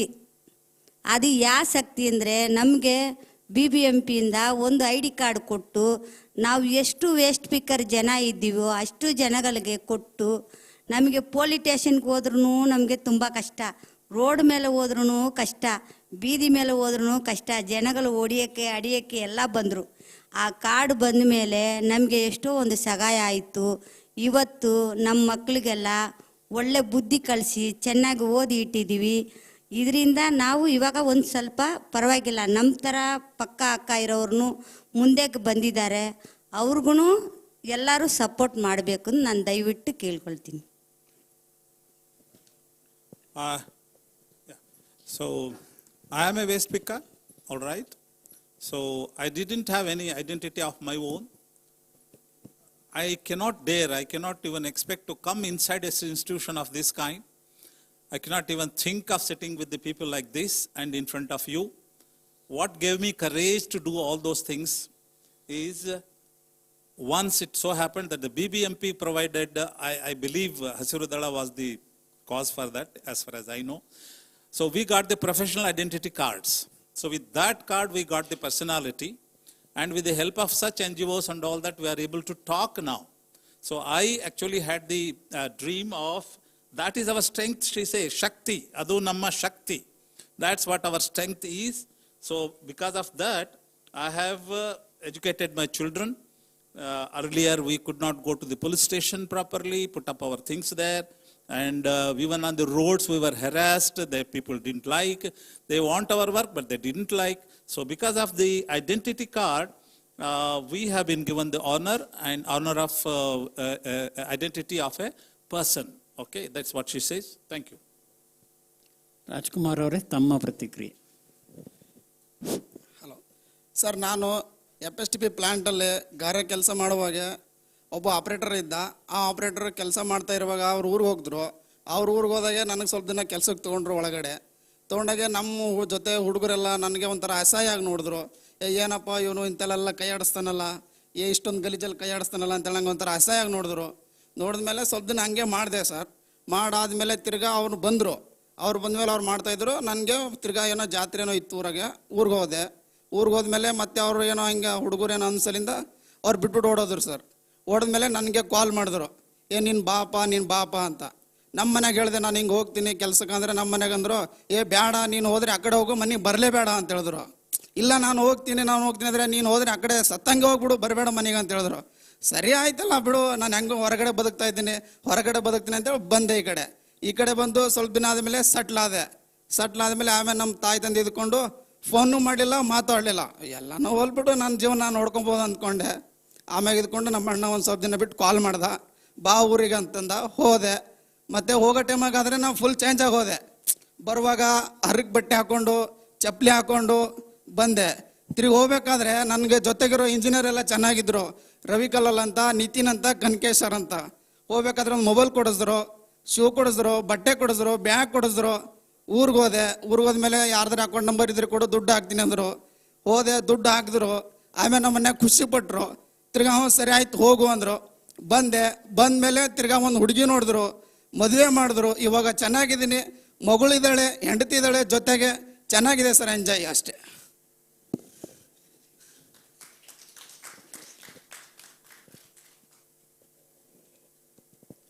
Rajkumar had said earlier in his introduction that he came to Bangalore because of his friends. So he came down here and started working as a construction worker.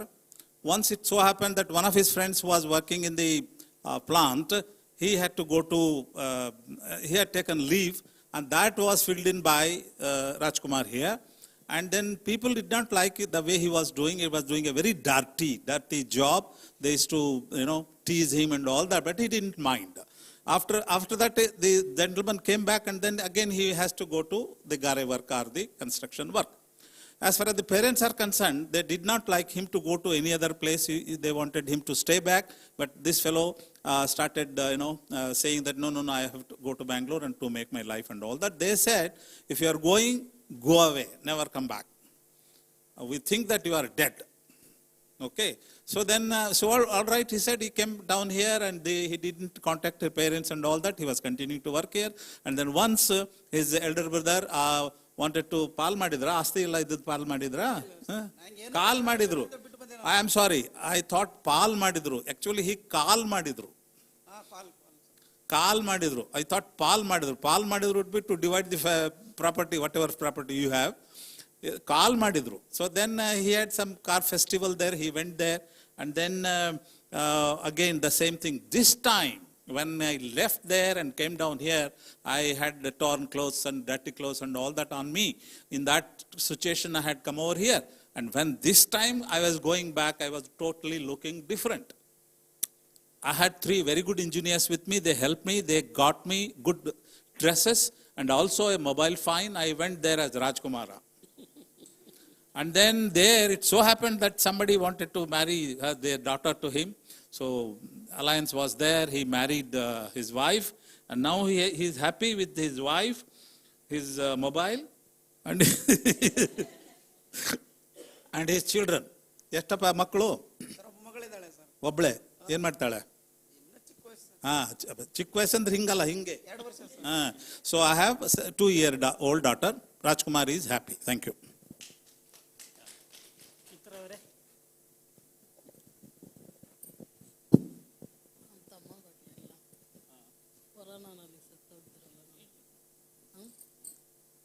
ಎಲ್ರಿಗೂ ನಮಸ್ಕಾರ.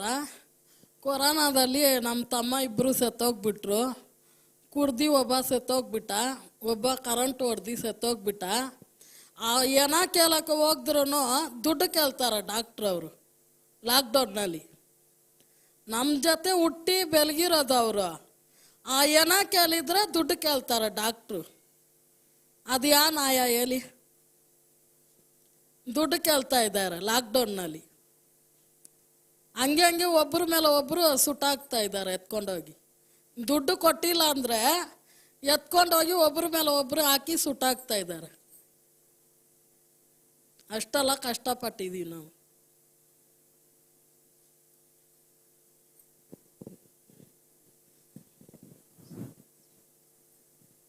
During Corona, 2 of my brothers died.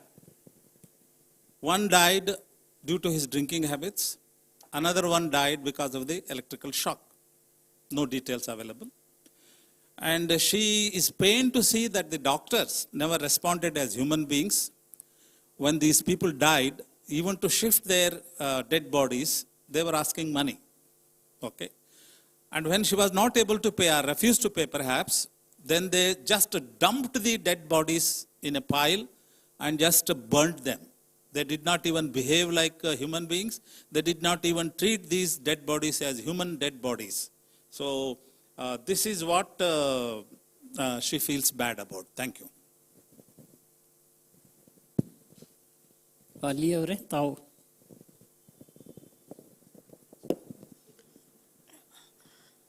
ನನ್ನ ಹೆಸರು ವಲ್ಲಿ ಅಂತ. ಈ corona ಟೈಮಲ್ಲಿ 3 ವರ್ಷ ನಾವು ಯಾರೂ ಆಚೆ ಬರಲ್ಲ, ಆದರೆ ನಾವು ಕೆಲಸ ಮಾಡ್ತಾ ಇದ್ದೀವಿ ಬಂದು. ಆವಾಗೂ ಇನ್ನೂ ಸ್ವಲ್ಪ ನಮಗೆ ಸಂಬಳ ಹಾಕ್ಕೊಡ್ಬೇಕಂತ ಅವರು ಗ್ಯಾಪ್ಸ್ಗಳು ಬಂದಿಲ್ಲ. ಎಲ್ಲ ನೀರು ಕುಡಿಯೋಕ್ಕೂ ಇಲ್ಲ, ನಮಗೆ ನೀರು ಕೊಡಲ್ಲ ಆಚೆ. ಯಾಕಂದರೆ ಅವ್ರಿಗೆಲ್ಲಿ ಕೊರೋನಾ ಬಂದ್ಬಿಡ್ತದೆ, ಇವ್ರು ಹಸೆ ಕೆಲಸ ಮಾಡ್ತಾರೆ. ಎಷ್ಟೋ 100 ಜನ 100 ಮನೇಲಿ ಕಸ ಇರ್ತಾರೆ, ನಮಗೆಲ್ಲಿ ಕೊರೋನಾ ಬಂದ್ಬಿಡ್ತದಂತ ಒಬ್ಬರು ನೀರು ಕೊಡಲ್ಲ. ಬಿಸಿಲಲ್ಲಿ ಕೆಲಸ ಮಾಡ್ತೀವಿ, ಇಕ್ಕಮ್ಮ ಸ್ವಲ್ಪ ನೀರು ಕುಡಿ, ಇಷ್ಟು ಬಿಸಿಲಲ್ಲಿ ಕೆಲಸ ಮಾಡ್ತಾರಲ್ಲ ಅಂತ ಒಂದು ಗ್ಲಾಸ್ ನೀರು ಕೊಡಲ್ಲ. ಕೇಳಿದ್ರೆ ಅಲ್ಲಿ ನಿಂತ್ಕಮ್ಮ ನೀರು ಕೊಡ್ತೀನಿ ಅಂತ ಬಾಟ್ಲೆ ತಿಂಗಿ ಬಿಸಾಕ್ತಾರೆ ನೀರನ್ನ. ನಾವು ಹಸೆ ಕೆಲಸ ಮಾಡ್ತೀವಿ ಅಂತ. ಈ ಕೊರೋನಾ 3 ವರ್ಷದಿಂದ ನಾವು ಮಾಡ್ತಾನೆ ಇದ್ದೀವಿ. ಒಂದು ದಿವಸ ನಮ್ಗೆ ರಜಾ ಕೊಡಲ್ಲ. ಆವಾಗೂ ನಮಗೆ ಸಂಬಳ ಕೊಡಬೇಕಂತ ಗೌರ್ಮೆಂಟ್ಗೆ ಜ್ಞಾಪಕ ಬಂದಿಲ್ಲ. ಇಷ್ಟೆಲ್ಲ ಕಷ್ಟಪಡ್ತಾರೆ. ಈ ಕೊರೋನಾ ಟೈಮಲ್ಲಿ ಅಕ್ಕಿ ಇಲ್ಲ, ಮನೆ ರೇಷನ್ ಇಲ್ಲ, ಈಗ ಸಂಬಳ ಬಂದಿದೆ ಏನೋ ಅಜೀಸ್ ಆಗಿತ್ತು. ಆದರೆ ಆಚೆ ಯಾರು ಏನು ಕೊಡ್ತಾ ಇಲ್ಲ. ನಮ್ಗೆ ಕೆಲಸಕ್ಕೆ ಒಂದು ದಿವಸನೂ ರಜಾ ಕೊಡ್ತಾ ಇಲ್ಲ. ಇದು ಸ್ವಲ್ಪ ಹೇಳ್ಬೇಕು ಅವ್ರಿಗೆ. ಒಂದು ದಿವಸನೂ ರಜಾ ಕೊಡಲ್ಲ ನಮಗೆ. 3 ಮಕ್ಕಳು ಇದ್ದಾರೆ.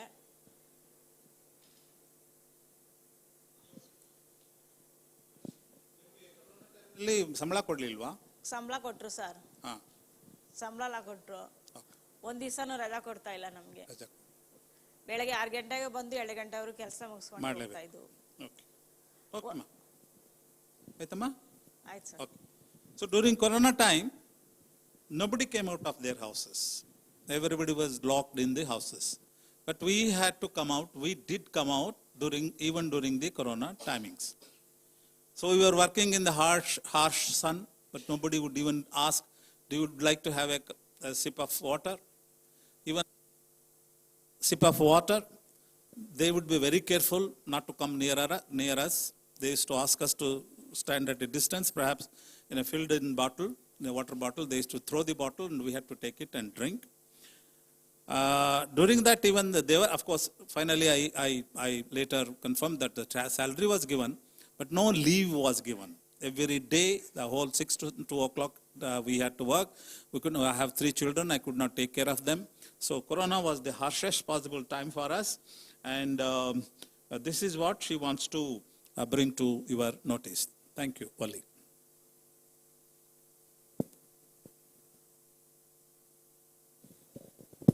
ಸ್ನೇಹಿತರೆ, ನಮ್ಮ ಯೋಚನೆ ಪ್ರಕಾರ 3 ಪ್ರಶ್ನೆಗಳನ್ನು ಕೇಳಬೇಕಂತ ನಾವು ಪ್ಲ್ಯಾನ್ ಮಾಡಿದ್ದು. ಅದರಿಂದ 2ನೇ ಪ್ರಶ್ನೆಗೆ ಹೋಗ್ತೀನಿ ಈಗ. 2ನೇ ಪ್ರಶ್ನೆ ಏನಂದರೆ, ನಮ್ಮ ಅಭಿಪ್ರಾಯದಲ್ಲಿ ನಮ್ಮ ಭವಿಷ್ಯ ಯಾವ ರೀತಿ ಇರಬೇಕು, ವೈಯಕ್ತಿಕವಾಗಿ ನಮ್ಮ ಭವಿಷ್ಯ ಏನು, ನಮ್ಮ ಯೋಚನೆ ಅದ್ರ ಬಗ್ಗೆ, ನಮ್ಮ ಕುಟುಂಬಕ್ಕಾಗಿ ಮತ್ತು ನಮ್ಮ ಮಕ್ಕಳಿಗಾಗಿ ಏನು ಭವಿಷ್ಯವನ್ನು ನಾವು ಮುಂದೆ ನೋಡ್ತಿದ್ದೀವಿ.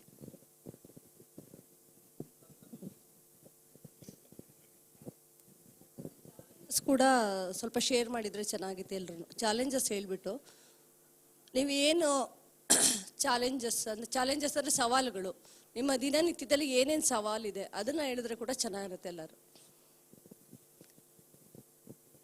ಸವಾಲು ಹೇಳ್ಬಿಟ್ಟು ಮುಂದೆ ನಿಮ್ಮ ಆಕಾಂಕ್ಷೆಗಳನ್ನ ಕಂಟಿನ್ಯೂ ಮಾಡ್ಬೋದು. ನಾನು ಫಸ್ಟು ವೇಸ್ಟ್ ಸ್ಪೀಕರಾಗಿ ಕೆಲಸ ಮಾಡ್ತಿರ್ಬೇಕಾದ್ರೆ ಜಾಸ್ತಿ ಎದುರಿಸಿದ್ದೀನಿ. ಬಟ್ ರೋಡಲ್ಲಿ ಕಸ ಹಾಯಕ್ಕೆ ಹೋಗ್ಬೇಕಾದ್ರೆ ಬೆಳಗಿನ ಜಾವ 5 ಗಂಟೆ 4 ಗಂಟೆಗೆ ಎದ್ದು ಹೋದ್ರೇ ನಮ್ಗೆ ವೇಸ್ಟ್ ಸಿಗ್ತಾಯಿತ್ತು. ಆವಾಗ ನಾಯಿಗಳು ತರ್ಮ್ಕೊಂಡು ಬರೋದು, ಪಬ್ಲಿಕ್ನು ಕೆಲವೊಬ್ಬರು ಸುಮ್ಮನೆ ಹೋಗೋರು, ಕೆಲವೊಬ್ಬರು ಏನಮ್ಮ ಇಷ್ಟೊತ್ತಿಗೆ ನಿಮ್ಗೇನು ಮಾಡೋಕ್ಕೆ ಕೆಲಸ ಇಲ್ವಾ, ನಡೀರಿ ಆ ಕಡೆಗೆ ಅಂತ ತುಂಬ ಇದಾಗಿ ಮಾತಾಡ್ತಾ ಇದ್ರು. ಈಗ ಬಂದ್ಬಿಟ್ಟು ಡೋರ್ ಟು ಡೋರ್ ಕಲೆಕ್ಷನ್ಗೆ ಹೋಗ್ತಾ ಇರೋದ್ರಿಂದ ರೆಸ್ಪೆಕ್ಟ್ ಕೊಡ್ತಾರೆ. ನಮ್ಮ ಗಾಡಿ ಹೋಗಿ ಹಾರನ್ ನೋಡಿದ ತಕ್ಷಣ, ಇದು ಸ್ಪೀಕರ್ ಆನ್ ಮಾಡಿದ ತಕ್ಷಣನೇ ಬಂದು ಗಾಡಿ ಹತ್ರ ತಂದು ವೇಸ್ಟ್ ಕೊಡ್ತಾರೆ. ಆವಾಗೂ ಇವಾಗೂ ತುಂಬ ಬದಲಾವಣೆ ಇದೆ. ನನ್ನ ಆಸೆ ಏನಂದರೆ, ನನ್ನ ಮಕ್ಕಳು ಎಲ್ಲ ಮಕ್ಕಳು ಓದ್ಬಿಟ್ಟು ಎಲ್ಲ ಇಂಜಿನಿಯರು ಡಾಕ್ಟ್ರೇ ಆಗಬೇಕಂದ್ರೆ ಆಗಲ್ಲ. ನನ್ನ ಮಕ್ಕಳು ವೇಸ್ಟಲ್ಲೇ ನನಗಿಂತ ಸ್ವಲ್ಪ ಉತ್ತಮ ಸ್ಥಾನದಲ್ಲಿ ಅವ್ರು ಕೆಲಸ ಮಾಡಬೇಕು ಅಂತ ನಾನು ಆಸೆ ಬೀಳ್ತೀನಿ. ಒಂದು ಕಂಪ್ನಿ ಓಪನ್ ಮಾಡಿ, ಒಂದು ಕಂಪ್ನಿ ಇದರಲ್ಲಿ ಕಾಂಟ್ರಾಕ್ಟ್ಗಳು ತಗೊಂಡು ಅವ್ರು ವೇಸ್ಟ್ ಮ್ಯಾನೇಜ್ಮೆಂಟ್ ಮಾಡ್ಬೇಕಂತಲೇ ನಾನು ಆಸೆ ಬೀಳ್ತೀನಿ. ಯಾಕಂದರೆ ವೇಸ್ಟ್ ಅಂತ ನಾವು ಚೀಪಾಗಿ ತಿಳ್ಕೊತೀವಿ. ಆದರೆ ಪಬ್ಲಿಕ್ಕು ನಾನು ಟ್ಯಾಂಕ್ಸ್ ಹೇಳ್ತೀನಿ. ಇವತ್ತು ನಾನು ಅಷ್ಟು ಜನಕ್ಕೆ ಕೆಲಸ ಕೊಟ್ಟಿಲ್ಲ, ಪಬ್ಲಿಕ್ ಕೊಟ್ಟಿರೋದು. ಪಬ್ಲಿಕ್ ವೇಸ್ಟಿಂದ ತಗೊಂಬಂದು ನಾವು ಸಗ್ರಿಗೇಷನ್ ಮಾಡ್ತೀವಿ ಅಂದರೆ ಅವರು ವೇಸ್ಟೇ ಕೊಟ್ಟಿಲ್ಲ ಅಂದರೆ ನಮ್ಗೆ ಸಗ್ರಿಗೇಷನ್ ಮಾಡೋಕೆ ಅಷ್ಟು ಜನಕ್ಕೆ ಕೆಲಸ ಸಿಗ್ತಾ ಇರಲಿಲ್ಲ. ನಾನು ಪಬ್ಲಿಕ್ಕು ಟ್ಯಾಂಕ್ಸ್ ಹೇಳ್ತೀನಿ. ನಾನು ಮುಂದಕ್ಕೂ ವೇಸ್ಟಲ್ಲೇ ಬೆಳಿಬೇಕಂತ ಆಸೆ ಬೀಳ್ತೀನಿ.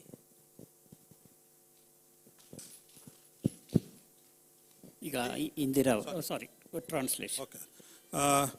The challenge was earlier, if I had to get the good collection of waste for myself, I had to go too early in the morning. So at that, so early in the morning, I had the problem of the dogs, street dogs chasing at me. That was a very big problem. And even people who are going around walking and all that used to look down upon me. Why are you so early in the morning, you are going to come here and trouble us and all that. So, but I faced it. I started continuing doing that. Now, after that, when I started door-to-door collection, getting myself involved and establishing a system of door-to-door collection, people started recognizing me as if I'm one of the important persons in their life. Now the people respect me. They have learned through me, through my battle of the batch of people and all that, how to segregate this thing and what is the value of segregation of waste and all that. I'm happy that they are doing. I would like to, from the bottom of my heart, thank the public because they have helped me growing. And then I always think that waste picking job is not a low job. Just because I am doing it, I am not looking down upon the waste picking job, and my children should be not waste pickers or anything to do with that. They have to be engineers or doctors and all that. I would not think like that. But I definitely think my children should continue to have the jobs connected with the waste picking, but on a higher level, industrial level, business level, they should continue to have this job, but should be in a much, much better position so that they live a much better, happier life, she says. Thank you. Indira ತಾವು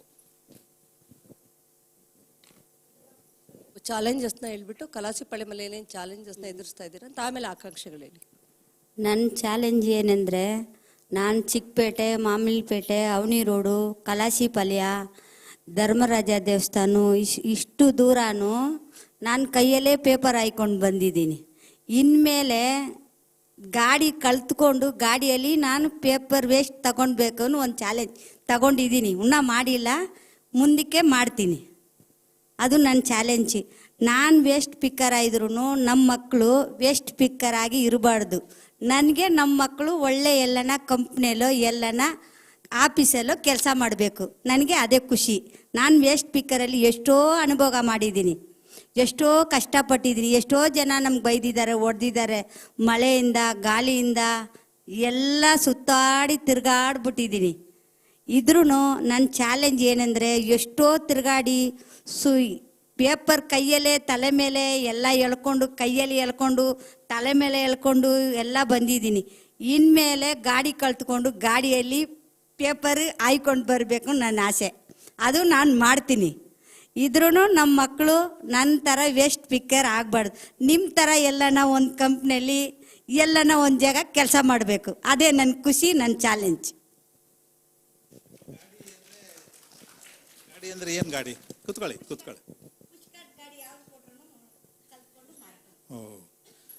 So her challenge is she had to pick up the waste from the road by hand, by bare hands. Perhaps she was not gloves ಬಳಸ್ತಾ ಇದ್ರಲ್ಲ,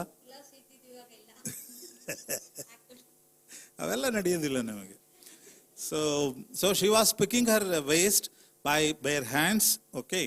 But she actually wants to, her dream or her plan is to have a push cart so that she doesn't have to carry that waste on her head as she was doing, and she was being insulted, looked down upon by the people and all that.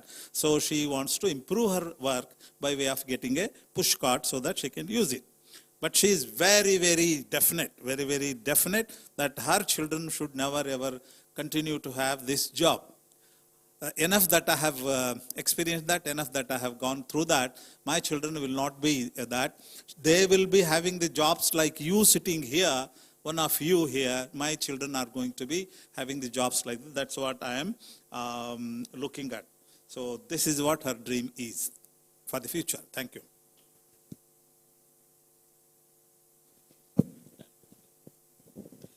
ನಾನು ಈ ಕೆಲಸ ಮಾಡಬೇಕಾದ್ರೆ ಜನ ಎಲ್ಲ ಅಸಹ್ಯ ಬೀಳ್ತಿದ್ರಲ್ಲ, ನಮ್ಮ ತಮ್ಮ ನಮ್ಮಣ್ಣವರು ಯಾರು ಈ ಥರ ಕೆಲಸ ಮಾಡಬಾರ್ದು. ಯಾರೋ ಒಂದು, ನಾನಂತೂ ಇಂಥ ಗಲೀಜು ಕೆಲಸ ಮಾಡ್ತೇನೆ, ನಮ್ಮ ತಮ್ಮ ಅಣ್ಣ ಆಗಲಿ ಅವ್ರು ಏನೇ ಒಂದು ಉದ್ಯೋಗವಾಗಿ ಇರಬೇಕು ಅಂತೇಳಿ ನನ್ನ ಉದ್ದೇಶ. ಇವಾಗ ನಮ್ಮ ತಮ್ಮಗೊಬ್ಬನಿಗೆ ಡಾಕ್ಟ್ರ್ ಓದಿಸ್ತಾ ಇದ್ದೀನಿ, ಒಬ್ಬನು ಇವಾಗ ಸೆಕೆಂಡ್ ಇಯರ್ ಇದ್ದಾನೆ. ನಮ್ಮ ಹೆಂಗಸರಿಗೆ ಒಂದು ಚೂರು ಈಚೆ ಬರಲಾರ್ದಂಗೆ ನೋಡ್ಕೋಬೇಕು. ನಾನಂತೂ ಚಿಕ್ಕ ವಯಸ್ಸಿಂದ, ನಾನು 8 ವರ್ಷ ಮಗುವಿಂದ ಈಚೆನೇ ದುಡಿತಾ ಇದ್ದೀನಿ. ಇನ್ನೂವರೆಗೂ ತಂದೆ ತಾಯಿ ಬಲ್ಲಿ ಹೋದರೆ ಒಂದು ವಾರ ಆದರೆ 1 ತಿಂಗಳಿದ್ದಂಗೆ ನಾನು 2 ಇಲ್ಲ 3 ದಿವಸ ಇರ್ತೀನಿ. ಅಷ್ಟರಲ್ಲಿ ಮತ್ತೆ ವಾಪಸ್ ಬಂದುಬಿಡ್ತೀನಿ. ನನಗೇನು ಉದ್ದೇಶ ಅಂದರೆ ಕೆಲಸನೇ ಮಾಡಬೇಕು. ಫ್ರೀಯಾಗಿ ಓಡಾಡಿದ್ರೆ ಯಾರು ಏನು ಅನ್ಕೋತಾರೆ, ಏನಪ್ಪ ಇವ್ನು ಹಿಂಗೆ ಓಡಾಡ್ತಾ ಇರ್ತಾನೆ ಅಂತಾರೆ ಅಂತ ಹೇಳ್ಬಿಟ್ಟು ನಾನು ಕೆಲಸನೇ ಮಾಡ್ತೀನಿ. ನಮ್ಮ ತಮ್ಮ, ನಮ್ಮ ತಾಯಿ, ನಮ್ಮ ಹೆಂಗಸರೆಲ್ಲ ಯಾರನ್ನೂ ಇಂಥ ಗಲೀಜು ಕೆಲಸ ಮಾಡಬಾರ್ದು ಅಂತೇಳಿ ನಾನು ಉದ್ದೇಶ ಸರ್. ನಾನು ಒಬ್ಬನೇ ಸಾಯೋವರೆಗೂ ಆಗಲಿ ಬೇಕಾದ್ರೆ ಇದೇ ಕೆಲಸ ಮಾಡ್ತೀನಿ. ಅಂದರೆ ನಮ್ಮ ತಾಯಿ, ನಮ್ಮ ಅಣ್ಣ ತಮ್ಮರಿಗೆ ಮಾತ್ರ, ನಮ್ಮ ಹೆಂಗಸರಿಗೆ, ನಮ್ಮ ಮಕ್ಕಳಿಗೆ ಇದು ಕೆಲಸ ಬೇಡ ಅಂತ ಸರ್, ಅಷ್ಟೇ ಉದ್ದೇಶ ನಂದು. ನಿಮ್ಮ ಅಮ್ಮ ಎಲ್ಲ ನಿಮ್ಮ ಜೊತೆ ಇದ್ದಾರಾ? ಇದ್ದಾರೆ ಸರ್. ನಮ್ಮ ತಾಯಿ ಬರ್ತಾರೆ ಸರ್, ಇಲ್ಲಿಗೂ ಬರ್ತಾರೆ. ನಮ್ಮ ತಾಯಿ ಬರ್ತಾರೆ, ನಮ್ಮ ಅಣ್ಣ ತಮ್ಮರು ಬರ್ತಾರೆ ಹೋಗ್ತಾರೆ sir. Okay, so Rajkumar says that this work, which is not fair, good enough, he calls it a dirty work. Enough that I am doing this work. I will not ever allow or make my other family members to do this, continue to do this work. So I am actually managing to get my younger brother studying the doctor, medicine. And she says with a very determination that I will never allow my wife to go outside. So that she need not work outside, and I will never allow my wife, my mother, or my children to go out or do this kind of work. I will work till my end of my life, but I will never, I want to see them, they live happily in a different way. Thank you, Rajkumar. ಚಿತ್ರ ಅವರೇ ತಮ್ಮ ಅಭಿಪ್ರಾಯ. ನಮಗೆ toilet ಬೇಕು ಸ್ವಂತವಾಗಿ. Toilet bathroom ಹೋಗ್ತಾರಲ್ಲ ಅದು ಬೇಕು ನಮಗೆ. ನಮ್ಮನ್ನ ನೋಡಿದ್ರೆ ಯಾರು ಕೆಲಸನೂ ಕೊಡಲ್ಲ. ಆ ಬಾತ್ರೂಮ್ ಇದ್ರೆ ಮೈಂಟೈನ್ ಮಾಡ್ಕೊಂಡು ಹೋಗ್ತೀವಿ ನಾವು. ಹಾಂ, ನಮ್ಮನ್ನ ನೋಡಿದ್ರೆ ಯಾರು ಕೆಲಸನೂ ಕೊಡಲ್ಲ ಸರ್. ಅದೇ ಒಂದು ಸ್ವಂತವಾಗಿ ಇದ್ರೆ ಒಳ್ಳೇದು ಸ್ವಲ್ಪ ಹೆಲ್ಪ್ ಮಾಡಿದ್ರೆ. Aitama? Okay. So our basic problem is when we go to work, so we don't have the bathrooms or toilets to go to. So she demands that it should be public bathroom and toilets, okay, washroom and toilets, so that when you go to work, before that we go to the toilets and prepare ourselves, look little differently and more dignifiedly, and then go to the people, then they will respect us well. Otherwise, the way we go there, people are not respecting us, they are disrespecting us. So she demands that there should be more and more public washing rooms, public bathrooms and toilets. Professor, just a clarification. I'm able to clarify because we already had some discussions with her earlier, and we took some time to understand what is it that she has in mind. She clarified that she now works totally in 4 toilets, 2 for men and 2 for women. And her pay is 5,000 rupees a month. But there are contractors who take these toilets on contract and make a huge sum of money out of it. And what she is saying is end that system and allow us to handle these toilets. We'll do it on our own, and you can, be able to get better earnings out of it. Very good, excellent. Since I said that in English, you don't have to translate also. ಕನ್ನಡದಲ್ಲಿ ಮಾಡಬೇಕಾ? ಬೇಡ.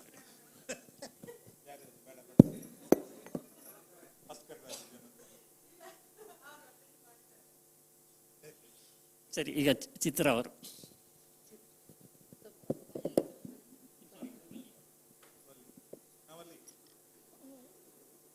ನನ್ನ ಹೆಸರು ವಲ್ಲಿ ಅಂತ.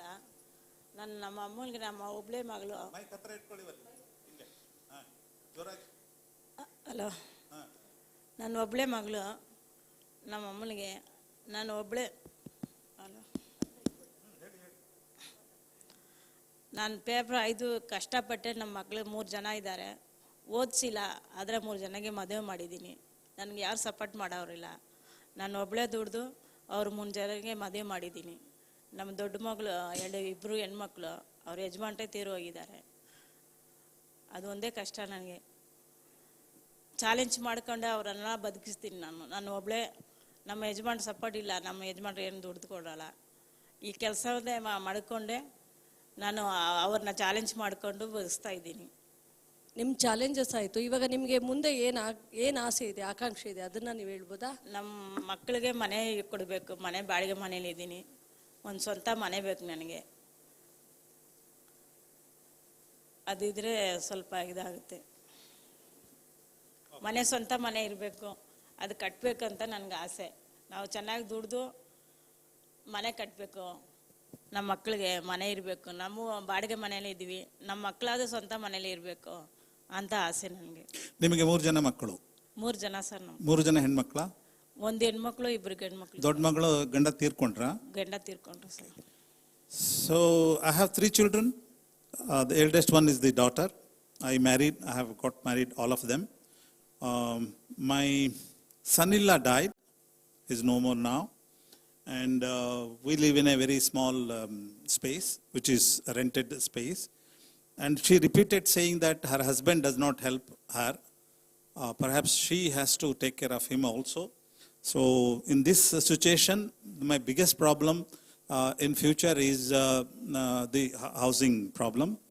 The dream that I have had is, I would like to construct a house of my own by my earning and all that. So I need support or assistance or whichever way to see that I build my own small house. Thank you.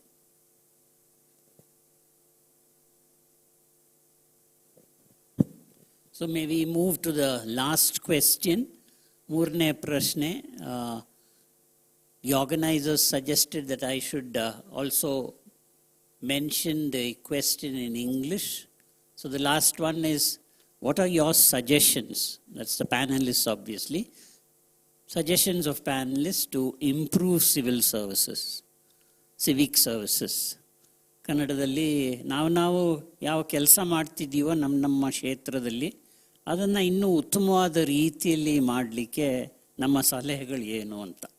So ಅದು ಎಲ್ಲರೂ ಒಂದೊಂದಾಗಿ ಹೇಳಬೇಕಂತ ಕೇಳ್ಕೊತೀನಿ. ಇವಾಗ ನಾವು door to door collection ಮಾಡ್ತಾ ಇದ್ದೀವಲ್ಲ, ಅದು ಹಂಗೆ continue ಆಗಬೇಕು. ಮತ್ತು ಇವಾಗ ಕೆಲವೊಂದು ಸಗ್ರಿಗೇಷನ್ ಇವಾಗೂ ಬರ್ತಾ ಇಲ್ಲ. ತಗೊಂಬಂದು ರೋಡಿಗೆ ಬಿಸಾಕೋದು, ರೋಡಿಗೆ ಬಿಸಾಕಿದ್ರೆ ಏನಾಗುತ್ತೆ, ನಾಯಿಗಳು ಎಳೀತದೆ, ಸ್ಮೆಲ್ ಬರುತ್ತೆ, ಸೊಳ್ಳೆಗಳು ಜಾಸ್ತಿ ಆಗುತ್ತೆ. ಅದೆಲ್ಲ ನಮಗೆ ಪ್ರಾಬ್ಲಮ್ ಆಗೋದ್ರಿಂದ ಅದೆಲ್ಲ ಕಂಟ್ರೋಲ್ ಮಾಡಬೇಕು. ಎಲ್ಲ ರೆಸ್ಟೋರೆಂಟ್ನು dry waste separate, wet waste separate ಕೊಟ್ಟರೆ ಚೆನ್ನಾಗಿರುತ್ತೆ. ಇದು ಹಿಂಗೆ ಕಂಟಿನ್ಯೂ ಮಾಡಬೇಕು. ಎಷ್ಟೋ ಜನಕ್ಕೆ ಅವ್ರಿಗೆ ಗೊತ್ತಿಲ್ದಿರ ಅವ್ರು ಕೆಲಸ ಕೊಡ್ತಾ ಇದ್ದಾರೆ. ಬಟ್ ಅವ್ರು ತಿಳ್ಕೊಬೋದು, ಈ ಡ್ರೈ ವೇಸ್ಟ್ ಏನು ಬರುತ್ತೆ, ಕಸ ಇದು ಅನ್ಕೋಬೋದು. ಬಟ್ ವೆಟ್ ವೇಸ್ಟ್ ಸಪ್ರೇಟ್ ಕೊಡೋದ್ರಿಂದ ಅದು ಗೊಬ್ಬರ ಆಗುತ್ತೆ. ಮಿಕ್ಸ್ ಕೊಟ್ಟರೆ ಲ್ಯಾಂಡ್ ಫಿಲ್ಗೆ ಹೋಗುತ್ತೆ, ಫುಲ್ ಲ್ಯಾಂಡ್ ಫಿಲ್ ಆಗುತ್ತೆ. ಅದು ನಮಗೆ ಪ್ರಾಬ್ಲಮ್ ನಾಳೆ. ಅದು ನಮ್ಗೆ ನಾವು ಅರ್ಥ ಮಾಡ್ಕೊಂಡು ಡ್ರೈ ವೇಸ್ಟ್ ವೆಟ್ ವೇಸ್ಟ್ ಸಪ್ರೇಟಾಗಿ ಕೊಟ್ಟು ನನ್ನಂಥವ್ರಿಗೆ ಎಷ್ಟೋ ಜನಕ್ಕೆ ಜೀವನ ಕೊಡ್ರಿ ಅಂತ ನಾನು ಕೈ ಮುಗಿದು ಕೇಳ್ಕೊತಾ ಇದ್ದೀನಿ. Suggestion she has is, the door-to-door collection is the best way of handling the situation today. And the problem with the people is, despite our telling them, despite collecting the waste from the doors, they are not doing this segregation. Either they have not understood it properly or they are not doing it. Okay. So she says, she continues to say things that without segregation, sometimes they give the mixed waste to us. It's very difficult for us to handle that. We cannot separate it later. And otherwise, they also do a mixed waste dumping in their own localities. That becomes a double problem to us, the waste pickers, as well as problem to the society around there. So that is what she says. So they do not understand waste is not actually waste. They think that waste is a waste.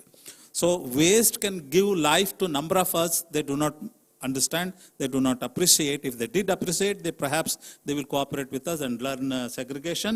So otherwise, if you give the mixed waste, it ultimately goes to landfills, which are rare in case today. And separation is the only thing. And ಏನು ಮಾಡಬೇಕು ನೀವು, ಹೆಂಗೆ ಅವ್ರಿಗೆ ಕಲಿಸಿ ಕೊಡಬೇಕು ನೀವು? Sir, dry waste separate ಆಗಿ ಎಲ್ಲ ಕುತ್ಕೊಂಡ್ಬಿಡಿ. ಹೆಂಗೆ ಅರ್ಥ ಮಾಡಿಸೋದು ಹೆಂಗೆ ಅವರಿಗೆ? ಸರ್, ಮನೆಗೆ ಹೋಗಿ ಅವೇರ್ನೆಸ್ ಕೊಟ್ಟಿದ್ದೀವಿ. ನೀವು ಕೊಟ್ಟಿದ್ದೀರಿ? ಅವೇರ್ನೆಸ್ ಕೊಟ್ಟಿದ್ದಾರೆ, ನಮ್ಮ ಕಡೆಯಿಂದನೂ ಬಂದು ಕೊಟ್ಟಿದ್ದಾರೆ. ಕೊಟ್ಟಿದ್ಮೇಲೆ ಸ್ವಲ್ಪ ಕಂಟ್ರೋಲ್ ಆಗಿದೆ, ಇವಾಗ ಬರ್ತಾ ಇದೆ. ಇವಾಗ ನಮ್ಮ ವಾರ್ಡಲ್ಲಿ ಬಂದ್ಬಿಟ್ಟು ಡ್ರೈ ವೇಸ್ಟ್ ಒಂದು 5 ಟನ್ 6 ಟನ್ವರೆಗೂ ಬರಬೇಕು. ಇವಾಗ ಬರ್ತಾ ಇರೋದು 3.5 ಬರ್ತಾ ಇದೆ. ಎಲ್ಲ ಮನೆಯೂ ಸಗ್ರಿಗೇಷನ್ ಆಗಿ ಬಂದ್ರೆ, ಪರ್ಫೆಕ್ಟ್ ಬಂದ್ರೆ 6 ಟನ್ ಬರುತ್ತೆ. ಇವತ್ತು 100 ಜನ ಕೆಲಸ ಮಾಡೋರು, ನಾಳೆ 150 ಜನಕ್ಕೆ ಕೆಲಸ ಸಿಗುತ್ತೆ ಅಂತ ನಾನು ಅವ್ರನ್ನ ಕೇಳ್ಕೊಂಡು. Excellent perspective. At this, I asked her, how do you want them to be aware of that? No, we have been doing awareness sessions with them and all that, but they are not as yet so improved in their segregation. If they did the segregation properly, and dry waste is supposed to be collected at least 6 ton, so supposed to be collected at 6 ton, but at this moment we are getting only 3 tons. Suppose the public understood this situation and they did the segregation properly, we are able to get 6 tons of dry waste. which will give much more, employment to many more persons. That's what she is saying. Thank you, ma. ಇನ್ನು ಮತ್ತೆ ಅವ್ರಿಗೊಂದು ಪ್ರಶ್ನೆ ಏನಂದ್ರೆ ಇವಾಗ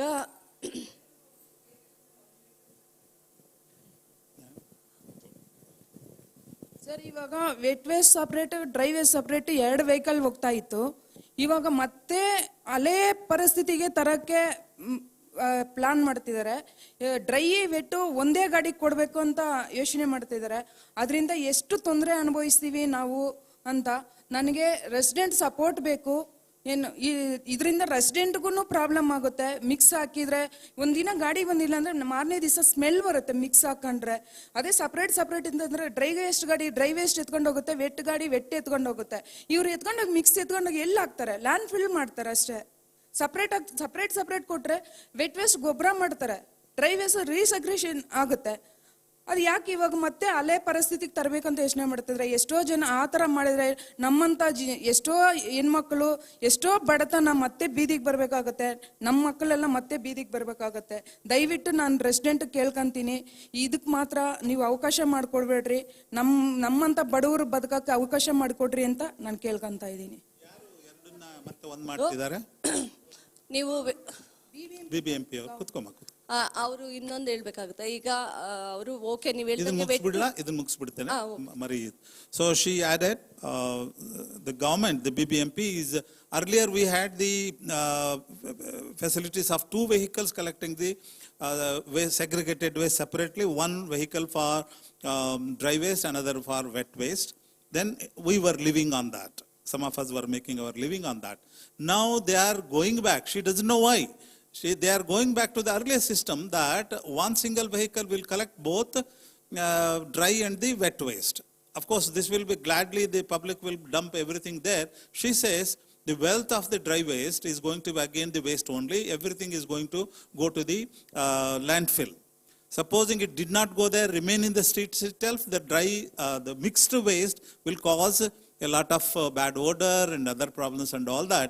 I do not understand. She says, we do not understand why we are going back to the older system.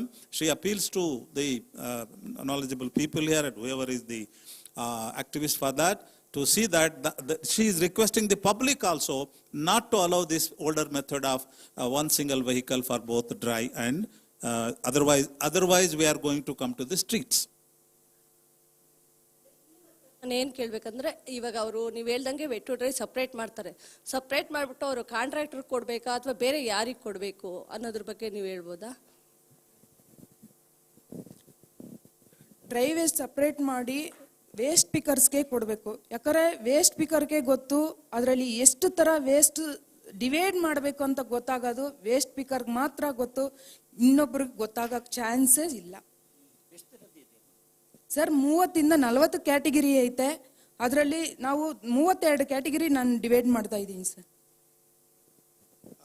And she adds very useful information. Even after dividing the dry waste and sending the wet waste for composting and other way of disposals, dry waste also should be handed over by BBMP to us. Because only we know how to separate that into how many? Yes, to 32 different types of classes of dry waste we can separate. And each one has got hello. Each one has got its own value. So only we know that. I'm already doing about 27 or so. So prompting by professor, she says, so segregated waste will be useful only when it is properly divided and distributed into different resource groups. Thank you.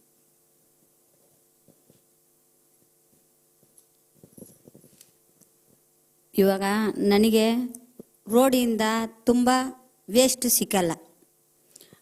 ಶಾಪಿಂಗಲ್ಲಿ ನಾನು waste ತಗೊಳ್ತೀನಿ ಕಳಸಪಾಳ್ಯದಲ್ಲಿ.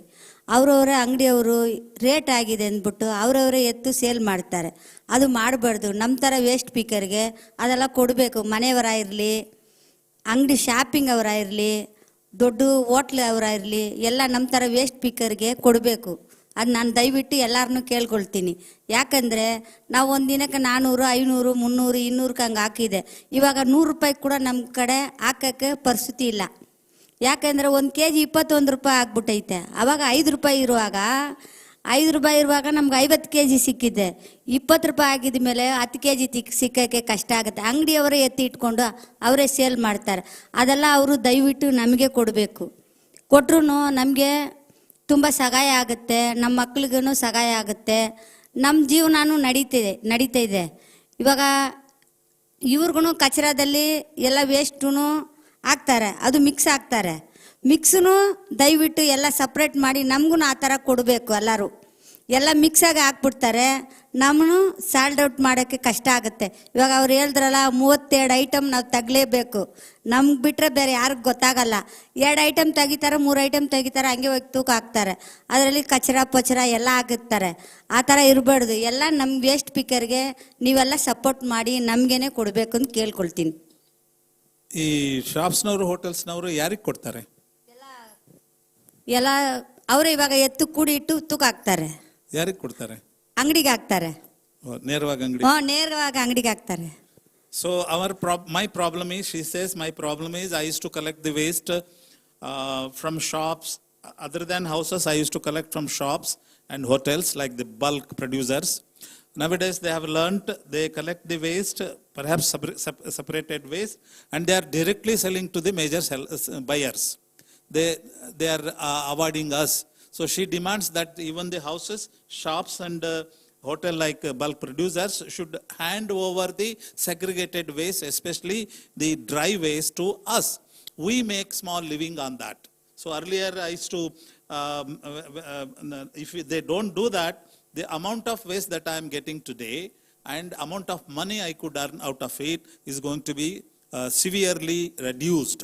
So she is appealing that somebody should influence the thinking of the people that the bulk producers' dry waste should be handed over to the small time the pickers or the collectors like me, she says. That will make my life, she says. Thank you. Hello sir, ನಮ್ಮ ಹತ್ರ ಹೇಳ್ತಿದ್ದಾರಲ್ಲ ಅವರು ಹಸಿ ಕಸ ಬರೋದು ಅದು problem ಅಂತ. ನಮ್ಮ ಹತ್ರನೂ ಇದಾವೆ ಟಾಟಾ ಎಸಿಗಳು. ಮುಂದ್ಗಡೆ ಹಸಿ ಕಸ ಹಾಕೋದು, ಹಿಂದ್ಗಡೆ ಒಣ ಕಸ ಹಾಕೋದು. ನಾವೇ ಮಾಡ್ತೀವಿ. ಅದು ಹಸಿ ಕಸನೂ ಕೆಲಸ ಮಾಡ್ತೀನಿ, ಮತ್ತು ಇದು ಫಿಕಲ್ಸ್ ಕೆಲಸನೂ ಮಾಡ್ತೀನಿ ಸರ್ ನಾನು. ಮತ್ತು ಡ್ರೈವೇಜ್ ಸೆಂಟ್ರ್ ಇದೆ ನಮ್ಮ ಹತ್ರ, 2 ಇದ್ದಾವೆ. ಡ್ರೈವೇಜ್ ಸೆಂಟ್ರ್ ಅಂತ ಬಂದು ಈರನಂದಿನಿ ಹತ್ರ ಒಂದಿದೆ, ಲೆವಿಟ್ ಇದೆ ಅಲ್ಲೊಂದು ಈರನಂದಿನಿ ಹತ್ರ ಅಂತ, ಅಲ್ಲೊಂದು ಡ್ರೈವೇಜ್ ಸೆಂಟ್ರ್ ಇದೆ. ಇಲ್ಲಿ ಹಸಿ ಕಸ ಸೆಂಟ್ರ್ ಇದೆ ಸರ್. ಇಲ್ಲಿ ನಮ್ಮ ಹತ್ರ ಹಸಿ ಕಸ 2 ರಿಂದ 3 ಟನ್ ಹಸಿ ಕಸ ಬರುತ್ತೆ. ಡ್ರೈವೇಜ್ ಆಯ್ಕೆ ಒಂದಷ್ಟು ಜನ ಸಪ್ರೇಟ್ ಆಗಿದ್ದಾರೆ, ಹಸಿ ಕಸ ಆಯ್ಕೆ ಒಂದಷ್ಟು ಜನ ಸಪ್ರೇಟ್ ಆಗಿದ್ದಾರೆ. ನಾನು ಹಸಿ ಕಸ ಕೆಲಸನೂ ಮಾಡ್ತೀನಿ, ಈ ಕಡೆ ಪ್ಲಾಂಟು ನೋಡ್ಕೊತೀನಿ. ನಾನು 24 hours ಅಲ್ಲೇ ಇರೋದು ಸರ್ ನಾನು. ನಮ್ಮ ಹತ್ರ ಏನೂ ಪ್ರಾಬ್ಲಮ್ ಇಲ್ಲ ಸರ್. ನಾವು ಗಾಡಿಗಳು ಇರುತ್ತಲ್ಲ ಸರ್, ಅದರಲ್ಲಿ ಮೈಕ್ ಇರುತ್ತೆ. ಆ ಮೈಕ್ ಹಾಕೊಂಡು ಹೋದರೆ ಅವರೆಲ್ಲ ಇಂಗ್ಲಿಸ್ ಕೊಡ್ತಾರೆ. ಯಾರು ಇಂಗ್ಲಿಸ್ ಕೊಡಲಿಲ್ಲ ಅಂತಂದರೆ ಅವ್ರ ಮನೇಲಿ ಕಸ ತೊಗೊಳಂಗಿಲ್ಲ, ಅಲ್ಲೇ ಬಿಟ್ಬಿಡೋದು ಸರ್. ಅದು ಅಲ್ಲೇ ಬಿಟ್ಟರೆ ತಿರುಗಿ ಮಾರದಿನ ಕೇಳ್ತಾರೆ, ಯಾಕೆ ಎತ್ಕೊಂಡಿಲ್ಲ ಅಂತ ಕೇಳಿದ್ರೆ ನಾವೇನು ಕ್ವಶನ್ ಮಾಡ್ತೀವಿ ಅಂದರೆ ಕಸ ಹಿಂಗಿಡಿಸ್ಕೊಡಿ ಅಂತ ಹೇಳ್ತೀವಿ. ಅವರಿಗೆ ತೋರಿಸ್ತೀವಿ ಸರ್, ಒಂದು ಕಿತ ನಾವೇ ಮಾಡಿ ತೋರಿಸ್ತೀವಿ, ನೋಡಮ್ಮ ಹಿಂಗಲ್ಲ ಹಿಂಗೆ ಮಾಡಿಕೊಡಿ ಅಂತೇಳಿ 2 ಬೇಸನ್ ಕೊಡ್ಬೇಕು ಸರ್ ಅವರಿಗೆ. ಒಂದರಿಗೆ ಹಸಿ ಕಸ ಹಾಕ್ತಾರೆ, ಒಂದರಿಗೆ ಒಣ ಕಸ ಹಾಕ್ತಾರೆ. ಅವೆರಡು ಬೇಸನ್ ಕೊಟ್ಟರೆ ಅವೆರಡು ಬೇಸನ್ ನಾವು ದಿವಸ ನಮ್ಮ ಹುಡುಗರು ಹೋಗಿ ನೋಡ್ತಾ ಇರ್ತಾರಲ್ಲ, 2 ಬೇಸನ್ ತಂದು ಕೊಟ್ಟಾಗ ಇವ್ರು ಹಾಕೊಂತ ಇರ್ತಾರೆ. ಮತ್ತು ಆ ಹೋಟೆಲ್ ಇರುತ್ತಲ್ಲ ಸರ್, ಈ ಹೋಟ್ಲುಗಳ್ದಾಗೂ ಅಷ್ಟೇ ಡ್ರೈ ವೇಸ್ಟ್ ಸಪ್ರೇಟ್ ಕೊಡಬೇಕು, ಮತ್ತು ಮುಸ್ರಿ ಇರುತ್ತಲ್ಲ ಸರ್, ಅದು ಸಪ್ರೇಟಾಗಿ ಕೊಡ್ತಾರೆ. ಅವ್ರು ಕೊಡಿಲ್ಲ ಅಂತಂದರೆ ಹೋಟ್ಲ್ ಕಸನೇ ಎತ್ತೋದಿಲ್ಲ. ಬೇರೆ ಯಾರು ಎತ್ತಿದ್ರು ಅಂದರೆ ಅವ್ರ ಮೇಲೆ ಫೈನ್ ಹಾಕ್ತೀವಿ ಸರ್ ನಾವು. ನೀವು ಹಾಕ್ತೀರಿ? ನಮ್ಮ ಮುನ್ಸಿಪಾಲ್ ಕಡೆಯಿಂದ ಫೈನ್ ಹಾಕ್ತೀವಿ ಅವ್ರಿಗೆ. ಫೈನ್ ಹಾಕೋಸ್ಕರ ಯಾರು ಎತ್ತಲ್ಲ, ಅವರು ಸಪ್ರೇಟ್ ಮಾಡಿಕೊಡ್ತಾರೆ ಸರ್. ಮತ್ತು ಕೆಲವೊಂದು ಟೈಮಲ್ಲಿ ಗಾಜಿನ ಬಾಟ್ಲದು ಒಡೆದೋಗುತ್ತೆ, ಅದು ಸಪ್ರೇಟ್ ಆಗಿ ಕೊಡಬೇಕು ಅವರು. ಪ್ರತಿಯೊಂದು ಸಪ್ರೇಟೇ ಮಾಡ್ತಾರೆ ಸರ್ ನಮ್ಮ ಹತ್ರ. ಅದಕ್ಕೋಸ್ಕರಕ್ಕಾಗಿ ಮೊದಲು ನಾವು ಏನು ಮಾಡ್ತಿದ್ದೀವಿ, ನಮ್ಮ CDD ಸಂಸ್ಥೆಯಿಂದ ಅದಕ್ಕೋಸ್ಕರಕ್ಕಾಗಿ ಓಡಾಡ್ತಾ ಇರ್ತೀವಿ ಸರ್ ನಾವು. ಮುಂಚೆ ಯಾರಿಗೂ ಗೊತ್ತಿರಲ್ಲ, ಇದು ಗೊತ್ತಿರ್ಲಿಕ್ಕೋಸ್ಕರಕ್ಕಾಗಿ ನಮ್ಮ CDD ಸಂಸ್ಥೆದವ್ರು ಬಂದೇ ಎಲ್ಲ ಹೇಳ್ಕೊಟ್ಟಿರೋದು. ಮತ್ತು ಹೊರಗಡೆ ಟಾಯ್ಲೆಟ್ಗೆ ಹೋಗ್ತಿರಲ್ಲ, ಅದು ಟಾಯ್ಲೆಟ್ ಕೂಡ ಬ್ಯಾನ್ ಆಗಿದೆ ಸರ್ ಇವಾಗ. ಹೊರಗಡೆ ಟಾಯ್ಲೆಟ್ಗೆ ಹೋದರೆ 500 ರೂಪಾಯಿ ಫೈನ್ ಸರ್. ಅದು ಥರ ಇತ್ತು. ಅದು ಕೂಡ ನಮ್ಮ CDD ಅವ್ರು ಬಂದು ಬೀದಿ ನಾಟಕ ಮಾಡಿದ್ದಾರೆ. 23 ವಾರ್ಡ್ ಇದ್ದಾವೆ, 23 ವಾರ್ಡಲ್ಲಿ ಹೊರಗಡೆ ಟಾಯ್ಲೆಟ್ಗೆ ಹೋದರೆ ಯಾವ ಪರಿಸ್ಥಿತಿ ಆಗುತ್ತೆ ಅಂತ ಹೇಳ್ಬಿಟ್ಟು ಅದು ಕೂಡ ನಾಟಕ ಮಾಡಿದರು. ಅದು ಎಲ್ಲ ತೋರಿಸಿದ್ದಾರೆ. ಅದಕ್ಕೋಸ್ಕರವಾಗಿ ಇವಾಗ ದೇವನಹಳ್ಳಿಯಲ್ಲಿ ಫುಲ್ ನಂಬರ್ 1 ಇದಾಗಿದೆ ಸರ್ ಇದು. Good. So what is it called professor? ಅವರ ಒಂದು ಪ್ಲಾಂಟ್ ಇರೋದನ್ನು ಏನಂತ ಕರೀತಾರೆ? ಅಲ್ಲ, fickle treatment plant. Can I like that, he is handling basically that one. He also adds that we also collect the dry waste and the wet waste. I handle both of them in my situation. And we are very particular that they have to separate and give the dry waste separately and wet waste separately. If the bins ಎಲ್ಲ ನೀವೇ ಏನಂತ ಕರಿತೀರಿ ಅದನ್ನ? Bins, okay, fine. So we provide separate 2 bins for them, one meant for dry waste, another for waste. They have to practice that. If any household did not practice that, we will not lift the waste from their home. Next day they will quarrel with us. Then we make them understand, simply because you have not separated your waste, so we are not carrying it from you. So next day they are likely to be learning the lesson and then do it. We also demonstrate, go to them and demonstrate also sometimes if they did not understand what do we mean by dry waste and the wet waste and why do we do that. So all those things with the demonstration and some amount of awareness, they have learned the separation and we are successful in that. So what is the organization? ಯಾವುದು ಬೀದಿ ನಾಟಕ ಮಾಡಿದ organisation? Organisation ಯಾವುದು ಬೀದಿ ನಾಟಕ ಮಾಡಿದ್ದು? Okay, there is an organization, an NGO perhaps. So I'm not getting it. Yeah. CDD Society. See? CDD, sir. CDD. CDD Society. So we had hired local street play groups who had conducted these street plays for different aspects, whether it's for open defecation, waste segregation, on different aspects, street plays have been conducted there. Very good. He says this facility also we have been using. That's why the awareness is at a higher level. Thank you.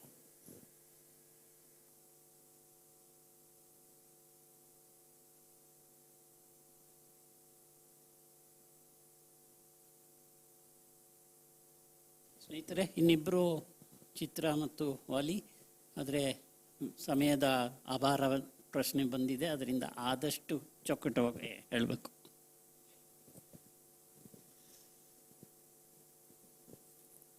ಅದೇ sir, ಮನೆ ಹತ್ರ ಕಸ ಗುಡ್ಸೋಕೆ ಬರ್ತಾರೆ. ಅವ್ರು ಏನು ಮಾಡ್ತಾರೆ, ಕಸ ರೋಡ್ನಲ್ಲಿ ಇರೋದು ತೆಗಿಯಲ್ಲ, ಅಂಗಡಿನಲ್ಲಿ ದುಡ್ಡು ಕೊಡ್ತಾರಲ್ಲ ಅದು ತಗೊಂಡೋಗಿ ಹಾಕ್ಕೊಳ್ತಾರೆ. ಅವರು ಅದು ತಗೊಂಡೋಗಿ ಹಾಕ್ತಾರೆ. ರೋಡ್ ಅವರು ಸರಿಗೆ ಗುಡ್ಸಲ್ಲ. ಚಂಬಲ ಮಟ್ಲ ಇಸ್ಕೊಳ್ತಾರೆ. ಆದ್ರೆ ಅಂಗಡಿದು ಕಸನೇ ತಗೊಳ್ತಾರೆ, ರೋಡ್ದು ಸರಿಗೆ ಗುಡ್ಸಲ್ಲ. ಅಲ್ಲಿ ಅಂಜಿಲ್ ಒಗ್ಯೋದು, ಇದು ಮಾಡೋದು, ಪಾನ್ ಪಿರಾಕ್ ಹಾಕೋದು, ಎಲೆ ಅಡಕ್ಕೆ ಹಾಕೋದು, ಹಂಗೆ ಉಗಿತಾರೆ. ಅಲ್ಲಿ ಏನ್ ಮಾಡ್ಬೇಕು? ಅವರು ಬಿಗಾರ್, ಅವ್ರು ಬಂದ್ಬಿಟ್ಟು ಬಿಗಾರ್, ಅವ್ರು ಬಂದ್ಬಿಟ್ಟು ನಮ್ಗೆ ಕೆಲ್ಸನೇ ಇಲ್ಲ. ಅಲ್ಲ, ಏನ್ ಮಾಡ್ಬೇಕು ನಿಮಗೆ? ಈಗ ಏನಾಗ್ಬೇಕು ನಿಮಗೆ? ನಮ್ಗೇನಾ? ನನ್ಗೆ ಟಾಯ್ಲೆಟ್ ಬೇಕು ಸರ್.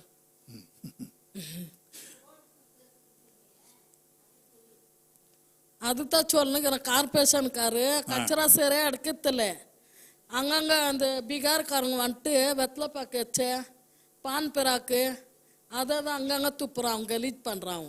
ஓகே, அதுக்கு அவங்க என்னன்றாங்கன்னா, காசு ரோடு கச்சரா தான் எடுக்கணும், கடை கச்சராலாம் எடுக்கக்கூடாது. Okay, fine. ಸೊ ಅವ್ರು ಹೇಳ್ತಿದ್ದಾರೆ, I mean she is saying that perhaps she is referring to the BBMP Paura Karmikas. They are paid for sweeping the streets. They don't do that. They leave the kachra right there only, but they have learned to go to the shops and pick the dry waste, and they are selling the waste and all that, and we are deprived of that particular facility. That's what the gist of our demand. Thank you.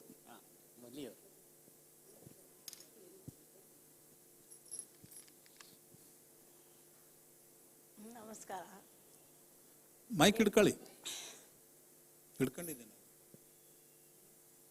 ನೀವು ಹಂಗೆ ಮಾತಾಡಕ್ಕೆ ಶುರು ಮಾಡಿ. ಚೆನ್ನಾಗಿ ಹಾಕ್ಬೇಕು. ಇಲ್ಲಿ ನಮ್ಮನ್ನ ನಿಲ್ಸೋಕ್ಕೆ ಕೊಟ್ಟಿದ್ದಾರೆ, ಅವ್ರಿಗೆ ತುಂಬ ಟ್ಯಾಂಕ್ಸು.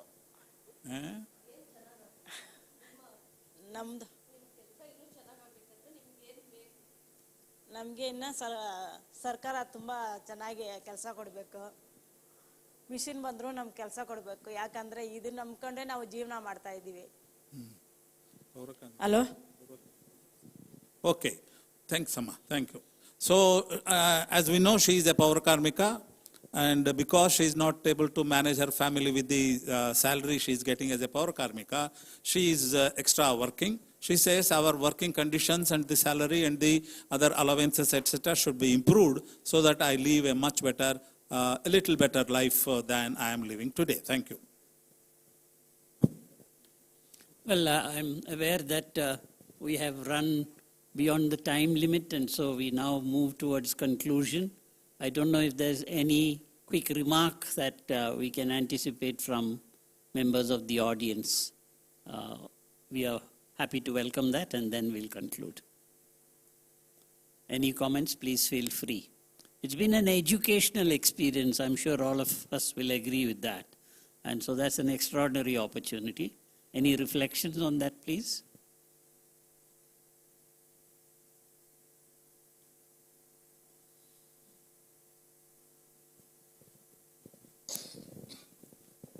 ಎಲ್ಲರಿಗೂ ಒಂದು ಪ್ರಶ್ನೆ. ನಾವು ಶಾಸಕರು, ಅಧಿಕಾರಿಗಳು ಹೇಗೆ ನಮ್ಮ ತೊಂದರೆಗಳಿಗೆ ಸ್ಪಂದಿಸಬೇಕು ಅಂತೆಲ್ಲ ಹೇಳಿದ್ದೀರಾ. ಆದರೆ ಇಲ್ಲಿ ಕೂತಿರೋರೆಲ್ಲ ನಾವು ಎನ್ ಜಿ ಒ ಅವರು ತಮ್ಮ ಜೊತೆ ಕೆಲಸ ಮಾಡಲಿಕ್ಕೆ ಟ್ರೈ ಮಾಡ್ತಾ ಇದ್ದೀವಿ. ನಾವು ಕೂಡ ನಿಮ್ಮ ಮಾತುಗಳನ್ನು ಕೇಳೋದು ಹೇಗೆ ಕೇಳ್ಕೊಬೇಕು, ನಾವು ನಿಮ್ಮ ಮಾತನ್ನು ಕೇಳೋದ್ರಲ್ಲಿ ಏನಾದ್ರು ಕುಂದುಕೊರತೆ ಇದೆಯಾ, ಅದನ್ನು ಸ್ವಲ್ಪ ಹೇಳ್ತೀರಾ? ಯಾರಾದರೂ ಒಬ್ರು ಹೇಳಬೇಕು. ಯಾರು ಹೇಳ್ತಾರೆ? Maybe I'll translate to English also. Okay. Yeah. No, we are all NGOs and professionals here sitting.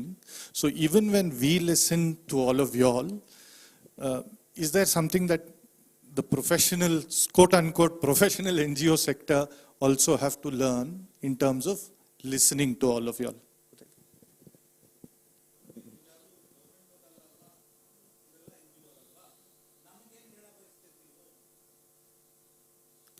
I see the mic in the hands of Oblesh, who is a very experienced person in this field.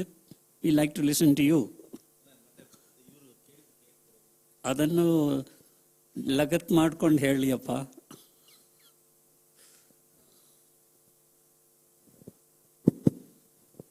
Sir, ಒಂದು ಇದು ಚರ್ಚೆ ತುಂಬ ಚೆನ್ನಾಗಿ ನಡೀತಾ ಇದೆ. ಅವರು ಹೇಳ್ತಿರೋದೆಲ್ಲನೂ ಭಾಳ ಸತ್ಯ ಆ್ಯಕ್ಚುಲಿ. ಮತ್ತು ಅವರು ಜೀವನದಲ್ಲಿ ಪಟ್ಟಿರ್ತಕ್ಕಂಥ ಕಷ್ಟಗಳು ಅವೆಲ್ಲನೂ ಅವ್ರು ಹೇಳ್ತಾ ಇದ್ದಾರೆ. ಅದ್ರ ಹಿಂದೆ ಅವ್ರು ಇನ್ನೂ ತುಂಬ ಹೇಳೋದಿದೆ ಆ್ಯಕ್ಚುಲಿ. ಈ ಪಾಲಿಸಿ ಮ್ಯಾಟ್ರ್ ತೊಗೊಂಡಾಗ ಈಗ ವೇಸ್ಟ್ ಮ್ಯಾನೇಜ್ಮೆಂಟ್ ಕಂಪ್ನಿ ಅಂತೇಳಿ BBMPಲಿ ಬಂದಿದೆ ಈಗಾಗಲೇ. ಬಂದು ಅವ್ರು ಸಪ್ರೇಟ್ ಆಫೀಸ್ ಎಲ್ಲ ಮಾಡಿ ಈ ವೇಸ್ಟ್ ಅನ್ನೋದನ್ನು ಗೋಲ್ಡ್ ಅಂತ ತಿಳ್ಕೊಂಡಿದ್ದಾರೆ ಅವರು, BBMPನವರು. ಇನ್ಮೇಲೆ ಭಾಳ ಕಷ್ಟ ಇದೆ ಇವರಿಗೆ ಕಸ ಸಿಗೋದು. ಯಾಕಂದರೆ ಅವರು ಖಾಸಗಿ ಕಂಪ್ನಿಗಳಿಗೆ ಕೊಟ್ಬಿಟ್ಟು ಅದನ್ನು ಅವ್ರು ತೊಗೊಂಡು ಅವ್ರು ಸೆಗ್ರಿಗೇಷನ್ ಮಾಡಿಕೊಂಡು ಅವ್ರು ಮಾರ್ಕೊಂಡು ಅವರು ಹಣ ಮಾಡ್ಕೋಬೇಕು ಅಂತೇಳಿ ದೊಡ್ಡ ಕಂಪ್ನಿ ರಿಜಿಸ್ಟರ್ ಮಾಡಿದ್ದಾರೆ. BBMPಲಿ ತಮಗೆ ಗೊತ್ತಿರ್ಬೋದು, ಆಲ್ರೆಡಿ BBMP ವ್ಯಾಪ್ತಿಲಿ ಬರ್ತಾ ಇದೆ. ಅದು ಒಂದು ದೊಡ್ಡ ಷಡ್ಯಂತ್ರ. ಅದು ನಿಲ್ಲಬೇಕು. ಅದು ಈಗ ಏನಿದೆ, ಈಗ ಏನು ವೇಸ್ಟ್ ಪಿಕರ್ಸು ಯಾರ್ಯಾರೆಲ್ಲ ಬೆಂಗಳೂರಿನಲ್ಲಿ ಇದ್ದಾರೆ, ಎಷ್ಟು ಜನ ಇದ್ದಾರೆ, ಅವರೆಲ್ಲರೂ ಬಡವರು, ಹಳ್ಳಿಗಳಿಂದ ವಲಸೆ ಬಂದಿರತಕ್ಕಂಥವ್ರು, ಬೇರೆ ಬೇರೆ ರಾಜ್ಯಗಳಿಂದ ಬಂದಿರತಕ್ಕಂಥ SC ST OBC ಕಮ್ಯುನಿಟಿಗಳು. ಅವ್ರ ಬದುಕುಗಳು ಇದ್ರ ಮೇಲೆ ನಿಂತಿದ್ದಾವೆ ಆ್ಯಕ್ಚುಲಿ. ಇವ್ರಿಗೆ ಏನಾದ್ರು ಸಿಕ್ಕಿಲ್ಲ ಅಂತಂದರೆ ಇವ್ರ ಬದುಕು ಮತ್ತೆ ಬೀದಿಗೆ ಬರುತ್ತೆ ಆ್ಯಕ್ಚುಲಿ. ಈಗ ಆಲ್ರೆಡಿ ಬೀದಿಲಿದ್ದಾರೆ. ಆ ಥರದ್ದು ಒಂದು ವಿಷಯ ಇದೆ ಸರ್. ಎರಡನೇದು, ಪೌರಕಾರ್ಮಿಕರ ವಿಷಯಕ್ಕೆ ಬಂದಾಗ ಪಾಲಿಸಿ ವಿಷಯದಲ್ಲಿ ಈಗ ಅವ್ರಿಗೆ ವಯಸ್ಸು ಎಷ್ಟಾಗಿದೆಮ್ಮ ನಿಮ್ಮದು? 45 ವರ್ಷ ಆದರೆ ಅವ್ರಿಗೆ ಪರ್ಮನೆಂಟ್ ಮಾಡಲ್ಲ ಅಂತೇಳಿ ರೂಲ್ಸ್ ಮಾಡಿದ್ದಾರೆ. 45 ವರ್ಷಕ್ಕೆ ಲಿಮಿಟ್ ಮಾಡಿದ್ದಾರೆ ಏಜ್ನ. ಆಮೇಲೆ ಅವ್ರಿಗೆ ಕೊಡ್ತಾ ಇರೋದು ಬರೀ 13,000 ರೂಪಾಯಿ ಅವ್ರಿಗೆ ನೇರ ಪಾವತಿ ಅಂತೇಳಿ, ಡೈರೆಕ್ಟ್ ಪೇಮೆಂಟ್ ಅಂತೇಳಿ. ಪರ್ಮನೆಂಟ್ ವರ್ಕರ್ಸ್ಗೆ 38,000 ಸಂಬಳ ಕೊಡ್ತಾರೆ. ಅಂದರೆ ಸೇಮ್ ಜಾಗದಲ್ಲಿ ಸೇಮ್ ಕೆಲಸ ಸೇಮ್ ಜನ ಮಾಡ್ತಾರೆ. ಪರ್ಮನೆಂಟ್ನವರು, ನೇರ ಪಾವತಿಯವರು, ಗುತ್ತಿಗೆನವರು 3 ಜನ ಒಂದೇ ಥರ ಕೆಲಸ ಮಾಡ್ತಾರೆ. ಸ್ಯಾಲ್ರಿನಲ್ಲಿ ಇವರಿಗೆ ಬರೀ 13,000 ರೂಪಾಯಿ, ಅವ್ರಿಗೆ 38,000 ರೂಪಾಯಿ ಸಂಬಳ ಕೊಡ್ತಾರೆ. ರಜೆಗಳು ಕೊಡ್ತಾರೆ ಮತ್ತು ಬೇರೆ ಬೇರೆ ಸವಲತ್ತೆಲ್ಲ ಕೊಡ್ತಾರೆ. ಇವ್ರಿಗೆ ಯಾವ ಸವಲತ್ತೂ ಇಲ್ಲ. ನಾಳೆ ಬೆಳಿಗ್ಗೆ ರೋಡಲ್ಲಿ ಏನಾದ್ರು ಬಿದ್ದು ಕಾಲು ಗಾಯ ಆಗಿ ಆಕ್ಸಿಡೆಂಟ್ ಆಗಿ ಏನೇ ಆದ್ರೂ BBMPಲಿ ಏನೂ ಕೊಡೋದಿಲ್ಲ. ಆ ಥರದ್ದೇನೂ ಕೊಡೋಕ್ಕಿಲ್ಲ. ಸರ್ಕಾರದಲ್ಲಿ ಆ ಥರದ್ದೇನೂ ಇಲ್ಲ. ಆಮೇಲೆ ವೀಕ್ಲಿ ರಜೆನ 1 ದಿವಸ ಕೊಡಬೇಕು ಅಂತ ಲೇಬರ್ ಡಿಪಾರ್ಟ್ಮೆಂಟ್ ಆದೇಶ ಇದೆ. ಅದನ್ನು 1 ದಿವಸನ ಅರ್ಧ ಮಾಡಿ ವೀಕ್ಲಿ ಅರ್ಧ ದಿವಸ ಅಂತ ಕೊಟ್ಟು ಅದನ್ನು ಅದೇನೆಂದರೆ 10 o'clock ಮನೆಗೆ ಹೋಗ್ಬೇಕು ಅಂತ ಹೇಳ್ತಾರೆ. ಬಟ್ 12 o'clockವರೆಗೂ ಮಾಡ್ತಾ ಇರ್ತಾರೆ, 11:30ವರೆಗೂ ಮಾಡ್ತಾ ಇರ್ತಾರೆ. ಅವ್ರು ಬಿಡೋದಿಲ್ಲ ಹೋಗೋಕ್ಕೆ. ಅವರು ಕೊರೋನಾ ಬಗ್ಗೆ ಹೇಳ್ತಾ ಇದ್ರು. ಕೊರೋನಾದಲ್ಲಿ ಎಲ್ಲ ಟ್ರಾನ್ಸ್ಪೋರ್ಟೇಷನ್ ಇಲ್ಲ, ಪಬ್ಲಿಕ್ ಟ್ರಾನ್ಸ್ಪೋರ್ಟೇಷನ್ ಇಲ್ಲ. ಅವ್ರು 6 ಗಂಟೆಗೆ ಕೆಲಸಕ್ಕೆ ಬರಬೇಕು. ಆಮೇಲೆ ವೇಸ್ಟ್ ಪಿಕ್ಕಿಂಗ್ ಮಾಡಬೇಕು, ಡೋರ್ ಟು ಡೋರ್ ಕಲೆಕ್ಷನ್ ಮಾಡಬೇಕು. ಯಾವ ಮನೆಯಲ್ಲಿ ಕೊರೋನಾ ಪೇಷಂಟ್ ಇದ್ದಾರೆ, ಯಾವ ಮನೆಯಲ್ಲಿ ಕೊರೋನಾ ಪೇಷಂಟ್ ಬಳಸಿರುವಂಥ ವಸ್ತು ಇದೆ ಬಿಸಾಕ್ತಾರೆ, ಅವ್ರಿಗೆ ಗೊತ್ತಿಲ್ಲ. ಎಲ್ಲ ಪೌರಕಾರ್ಮಿಕರು ತೆಗಿಬೇಕು ಅದನ್ನಷ್ಟೇ. ಅವರು 6 ಗಂಟೆಗೆ ಕೆಲಸಕ್ಕೆ ಬರಬೇಕಷ್ಟೇ. ಪಬ್ಲಿಕ್ ಟ್ರಾನ್ಸ್ಪೋರ್ಟ್ ಇಲ್ಲ, ಪರವಾಗಿಲ್ಲ ನೀವು ಬರಬೇಕು ಅಂತ ಹೇಳ್ತಾರೆ. ಆಮೇಲೆ ಹೆಲ್ತ್ ಡಿಪಾರ್ಟ್ಮೆಂಟಲ್ಲಿ ಅಡಿಷ್ನಲ್ ಪೇಮೆಂಟ್ ಕೊಟ್ಟಿದ್ದಾರೆ ಅವರಿಗೆಲ್ಲ, ಬೇರೆ ಹೆಲ್ತ್ ಸ್ಟಾಫ್ಗೆಲ್ಲ. ಬೇರೆ ಬೇರೆ ಪೊಲೀಸ್ ಡಿಪಾರ್ಟ್ಮೆಂಟಲ್ಲಿ ಎಲ್ಲ ಕಡೆ ಕೊರೋನಾ ಡ್ಯೂಟಿ ಮಾಡೋದಕ್ಕೆ ಅಡಿಷ್ನಲ್ ಪೇಮೆಂಟ್ ಕೊಟ್ಟಿದ್ದಾರೆ. ಇವ್ರಿಗೆ 1 ರೂಪಾಯಿ ಅಡಿಷ್ನಲ್ ಪೇಮೆಂಟ್ ಕೊಟ್ಟಿಲ್ಲ. ಇವ್ರನ್ನ ಸುಮ್ಮನೆ ಕೊರೋನಾ ವಾರಿಯರ್ಸ್ ಅಂತ ಮಾಡಿ ಇದು ಮಾಡಿಬಿಟ್ರು. 33 ಜನ ಕೋವಿಡ್ನಲ್ಲಿ ಬೆಂಗಳೂರಿನಲ್ಲಿ ಸತ್ತೋಗಿದ್ದಾರೆ ಪೌರ ಕಾರ್ಮಿಕರು. ಇದು ಏನು ಪ್ರಧಾನಮಂತ್ರಿ ಗರೀಬ್ ಕಲ್ಯಾಣ್ ಯೋಜನೆಯಲ್ಲಿ 30 ಲಕ್ಷ ಕೊಡಬೇಕು ಅಂತೇಳಿ ಸ್ಕೀಮ್ ಇತ್ತು. ಆ ದುಡ್ಡು BBMP ಇನ್ನೂ ಕೊಟ್ಟಿಲ್ಲ ಅವ್ರಿಗೆ. ಯಾಕೆ ಕೊಟ್ಟಿಲ್ಲ ಅಂತಂದರೆ ಅದೇನೋ ಸೆಂಟ್ರಲ್ ಗೌರ್ಮೆಂಟ್ದು ಇನ್ನೊಂದು 20 ಲಕ್ಷ ಬರುತ್ತೆ, 50 ಲಕ್ಷ ಸೇರಿಸಿ ಕೊಡ್ತೀವಿ ಅಂತೇಳಿ 2 ವರ್ಷ ಆಯಿತು, ಇನ್ನೂ ಕೊಟ್ಟಿಲ್ಲ. ಅವರು ಕೊಡೋದಿಲ್ಲ, ಇವರು ಕೊಡೋದಿಲ್ಲ. ಸೊ ಈ ಥರ ಭಾಳನೇ ಪ್ರಾಬ್ಲಮ್ಮು ಬರ್ತಾ ಇದೆ. ನಮಗೆ ಪಾಲಿಸಿ ಲೆವೆಲಲ್ಲಿ ತುಂಬ ತೊಂದರೆ ಆಗ್ತಾ ಇದೆ. ಮತ್ತು ಮೊನ್ನೆನೂ ಅಸೆಂಬ್ಲಿಲಿ ಚರ್ಚೆ ಆಗಿದೆ, ಇವ್ರನ್ನ ಕಾಯಂ ಮಾಡಬೇಕು ಅಂತೇಳಿ. ನಾವು ಕೇಳ್ತದೆ ಕಾಯಂ ಮಾಡಿ ನೀವು ಅಂತ ಹೇಳ್ಬಿಟ್ಟು. ಬಟ್ ಕಾಯಂ ಮಾಡೋಕ್ಕೆ ಇಲ್ಲಿ ಏನೂ ಥರ ರೂಲ್ಸ್ ಇಲ್ಲ, ಯಾವುದೇ ಥರ ನಿಯಮ ಇಲ್ಲ. ಸೊ ಹಂಗಾಗಿ ಪೌರ ಕಾರ್ಮಿಕರ ಹುದ್ದೆಗಳು ಸಹ ಈಗ ಆಲ್ರೆಡಿ ಮೊನ್ನೆ ಹೋದ ವರ್ಷ ಅರ್ಬನ್ ಡೆವಲಪ್ಮೆಂಟ್ನವರು ಒಂದು ಸರ್ಕ್ಯುಲರ್ ಹೊರಡಿಸಿದ್ದಾರೆ. ಬರ್ತಾ ಬರ್ತಾ in future we are going to make a mechanisation system for sweeping. So we are not going to recruit ಪೌರ ಕಾರ್ಮಿಕರ್ಸ್ ಆ್ಯಸ್ ಪರ್ ದ ಪಾಪ್ಯುಲೇಷನ್ ಅಂತ ರೂಲ್ಸ್ ಮಾಡಿಬಿಡ್ತಾರೆ. ಅಂದರೆ ಈಗೇನು 19,000 ಜನ BBMPಲಿದ್ದಾರೆ, 54,000 ಜನ ಆಲ್ ಓವರ್ ಕರ್ನಾಟಕ ULBಗಳಲ್ಲಿದ್ದಾರೆ. ಅಲ್ಲಿಗೆ ನಾವು ಸ್ಟಾಪ್ ಮಾಡ್ತೀವಿ, ಮೆಕನೈಸೇಷನ್ ಸಿಸ್ಟಮ್ ತರ್ತೀವಿ, ಸ್ವೀಪಿಂಗ್ ಮಿಷನ್ ತರ್ತೀವಿ ಅಂತಕ್ಕಂಥ ಒಂದು ಪಾಲಿಸಿನ ತರ್ತಾ ಇದ್ದಾರೆ. ಸೊ ಈ ಥರ ಮಾಡ್ಕೊಂಡು ಹೋಗ್ತಾ ಇದ್ರೆ 50 ವರ್ಷ 20 ವರ್ಷ 15 ವರ್ಷ ಕಸ ಗುಡಿಸಿ ಚರಂಡಿ ತೊಳೆದು ಕಕ್ಕಸ್ ತೊಳೆದಿರ್ತಕ್ಕಂಥ ಜನರಿಗೆ ಏನು ನ್ಯಾಯ? ಈ ಥರದ ಚಾಲೆಂಜಸ್ ಎಲ್ಲ ಇದಾವೆ ಸರ್ ಇದರಲ್ಲಿ. ಇದ್ರ ಬಗ್ಗೆ ನಾವೆಲ್ಲರೂ ಚರ್ಚೆ ಮಾಡಬೇಕಾಗಿದೆ. ಇದು ಗೌರ್ಮೆಂಟು ತೀರ್ಮಾನ ಮಾಡಬೇಕಾಗಿದೆ, ಗೌರ್ಮೆಂಟ್ ಪಾಲಿಸಿ ಮಾಡಬೇಕಾಗಿದೆ. ಇನ್ನೊಂದು ನಾವು 2019-20 ನ್ಯಾಷನಲ್ ಲಾ ಸ್ಕೂಲ್ ಮೂಲಕ ಒಂದು ಅಧ್ಯಯನ ಮಾಡಿದ್ದೀವಿ ಪೌರ ಕಾರ್ಮಿಕರ ಬಗ್ಗೆ ಮತ್ತು ಸ್ಕ್ಯಾವೆಂಜರ್ಸ್ ಬಗ್ಗೆ. ಪೌರ ಕಾರ್ಮಿಕರನ್ನ ಅಂದರೆ ಸಫಾಯಿ ಕರ್ಮಚಾರಿಗಳನ್ನ, ಸ್ಯಾನಿಟೇಷನ್ ವರ್ಕರ್ಸ್ನ ಯಾವುದೇ institute including government and private recruitment ಮಾಡ್ಕೊಳ್ಳೋದಕ್ಕೆ, ಅವ್ರಿಗೆ ಸ್ಯಾಲ್ರಿ ಕೊಡೋದಕ್ಕೆ ಅಥವಾ ಅವ್ರನ್ನ ಸೇಫ್ಟಿ ಆ್ಯಂಡ್ ಹೆಲ್ತ್ನೆಸ್ ನೋಡ್ಕೊಳ್ಳೋದಕ್ಕೆ ಯಾವುದೇ ಥರ ರೂಲ್ಸ್ ಇಲ್ಲ ಗೌರ್ಮೆಂಟಲ್ಲಿ. ಯಾರು ಬೇಕಾದ್ರೂ ನೇಮಕ ಮಾಡ್ಕೋಬೋದು, ಎಷ್ಟು ಬೇಕಾದ್ರೂ ಕೊಡ್ಬೋದು, ಯಾವಾಗ ಬೇಕಾದ್ರೂ ತೆಗೆದಾಕ್ಬೋದು, ಏನು ಬೇಕಾದ್ರೂ ಮಾಡ್ಬೋದು. ಸೊ ಒಂದು ಪಾಲಿಸಿ ಮಾಡಿ ಗೌರ್ಮೆಂಟ್ ಲೆವೆಲಲ್ಲಿ ಅಂತ ನಾವು ಕೇಳ್ತಾ ಇದ್ವಿ. ಗೌರ್ಮೆಂಟ್ ಇನ್ನೂ ತಯಾರಿಲ್ಲ ಮಾಡೋಕ್ಕೆ. ಅದು ನ್ಯಾಷನಲ್ ಲಾ ಸ್ಕೂಲ್ ಸ್ಟಡಿನೇ ಇದೆ, ಅದು ನೀವು ಮಾಡಿಕೊಡಿ ಅಂತ ಹೇಳ್ಬಿಟ್ಟು ಇದುವರೆಗೂ ಏನೂ ಇಲ್ಲ.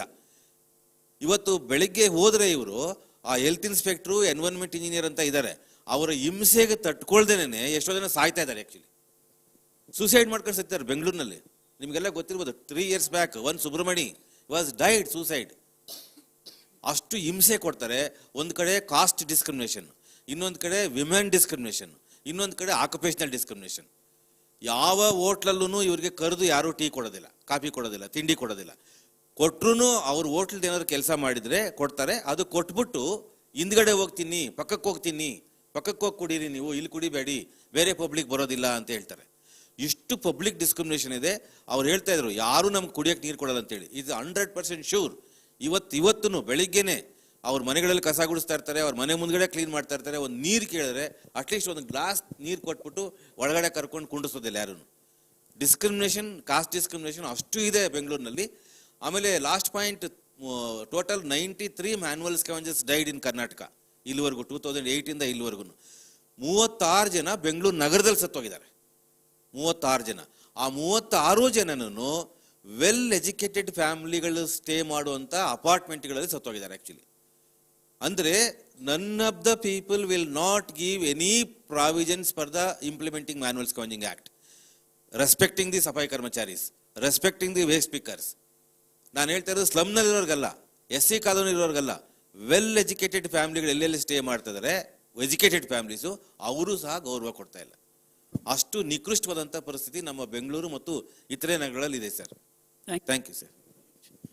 May I think we must take note of, the difference in a sense of the narrative from the panel members and an expert like Oblesh. I suppose that is based on the fact that as a result of civil society organizations' work, there has been a lot of improvement, incremental change, and that is what the panel members have spoken. But somebody like Oblesh, who is getting into these matters in greater detail, is also telling us about what awaits this sector in future. And it's a destruction of all the incremental progress that has been made, which lies ahead. I don't know if Professor would like to say a few words to translate. It's a difficult translation. Points which were actually education for me. I have been working with these friends since about 15 years now in different capacities. That's how I have been educated. And that's how I have been treating my own people who are working for me in my house or outside my district. Definitely they are different. So he gave a very pathetic picture. Only one point I will make you understand, that with all this, once the garbage has been understood as gold, like my own friends here are telling, once it is understood that number of other people are attracted to that particular gold, snatching from these little workers, and they are converting that into an industry and profit-making venture. So now they are establishing formal companies to buy the waste, drivers perhaps, not this thing, and make profit to themselves. If that comes true, if it is coming very soon, all these people are going to lose their job and lose their lives, number one. Number two, and there is no, and as far as the temporary, she says, I should be made permanent and all that. So she has got another 5 years time before she could be, if at all possible, but she is not going to get permanent. The temporary workers are getting about 13,000 rupees. In the same organization, permanent workers are getting 38,000 rupees, and all the benefits of salary, allowances, holidays and all that. The same work they do of the same duration, but these people are not getting at all. But he says very painfully that there is no absolutely any policy at all. There is no even future. And then finally, the government itself, or the BBMP itself, is envisaging a mechanization of the entire thing. They want to do it beautifully with the machines. They don't need the human beings now, and they are going to mechanize everything, the street sweeping and all that. Then all these people are going to perhaps go under those machines. They will lose their lives. So that is the very bad picture is this thing. So and then the kind of caste, class and gender discrimination these people are undergoing is very, very pathetic. It's insult to human beings. And even when somebody at the hotel wala or a house wala gives some water or some tiffin, breakfast and all that, they ask them to sit separately, little away like that, so that the other customers can come in. So they are given food already, but they are discriminated heavily in terms of caste, gender and class. Most of them are SC, ST and OBCs, especially coming, on the, from other places. So this is the very pathetic picture he has.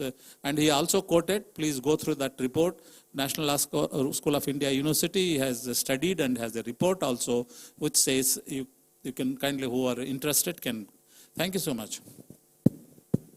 So maybe move to conclusion. Yeah. Thank you, friends, for this extraordinarily valuable interaction. And I must certainly put on record our appreciation to the Alliance of Indian Waste Pickers, led by Kabir and his team.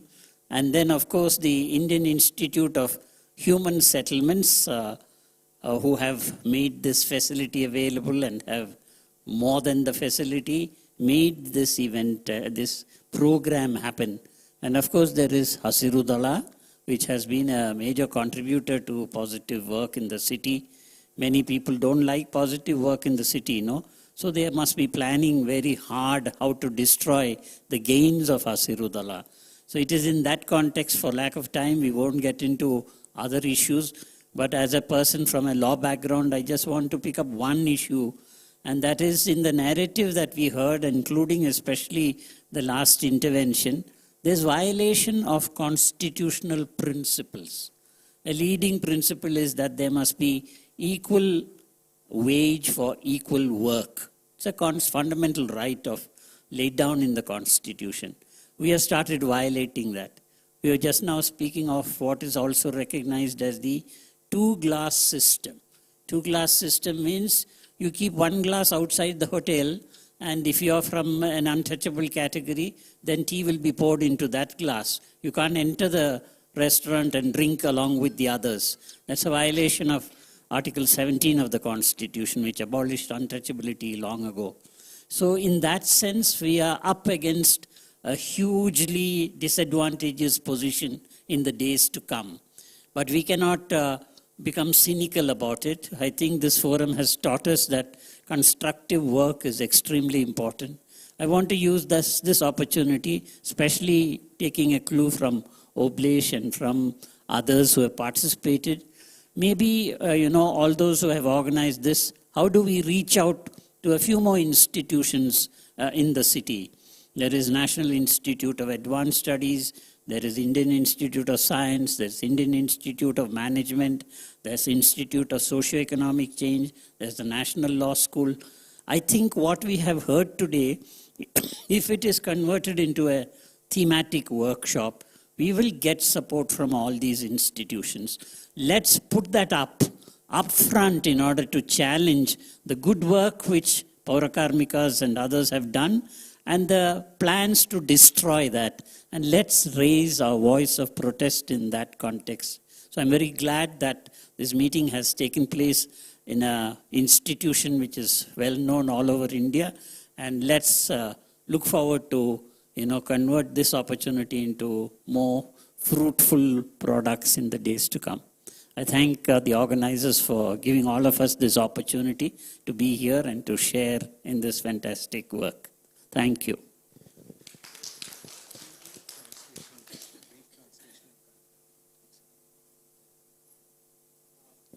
ಭಾಳ ಸಂಕ್ಷಿಪ್ತವಾಗಿ professor ಅವರು ಹೇಳಿದ ವಿಚಾರವನ್ನು ನಾನು ಹೇಳಲಿಕ್ಕೆ ಪ್ರಯತ್ನ ಮಾಡ್ತೇನೆ, ತುಂಬ ಸಂಕ್ಷಿಪ್ತವಾಗಿ.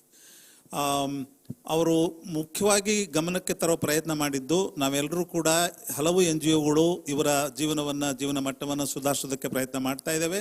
ಆದಷ್ಟು ಒಳ್ಳೆ ಕೆಲಸ ಆಗಿದೆ. ಆದರೆ ಸರ್ಕಾರ ಅದಕ್ಕೆ ವಿರುದ್ಧವಾದಂಥ ದಿಕ್ಕಿನಲ್ಲಿ ಹೋಗಿ ಇದನ್ನೆಲ್ಲವನ್ನು ಕೂಡ ಹಾಳು ಮಾಡೋದಕ್ಕೆ ಪ್ರಯತ್ನ ಮಾಡ್ತಾ ಇದೆ. ಸೊ ಆದರೂ ಕೂಡ ನಾವು ಸಿನಿಕ್ ಆಗಬಾರ್ದು, ನಾವು ಹತಾಶರಾಗಬಾರ್ದು, ನಾವು ನಮ್ಮ ಕೆಲಸವನ್ನು ಮುಂದುವರ್ಸ್ಕೊಂಡು ಹೋಗಬೇಕು. ನಂಬರ್ 2. ನಂಬರ್ 3, ಸರ್ಕಾರ ಹೀಗೆ ಮಾಡೋದ್ರ ಮೂಲಕ ಎದ್ದು ಕಾಣುವ ಹಾಗೆ, ಢಾಳಾಗಿ ಎದ್ದು ಕಾಣುವ ಹಾಗೆ ಸಾಂವಿಧಾನಿಕ ಅವಕಾಶಗಳನ್ನು ಅಥವಾ ಸಾಂವಿಧಾನಿಕ ಮೌಲ್ಯಗಳನ್ನು ಉಲ್ಲಂಘನೆ ಮಾಡ್ತಾ ಇದೆ.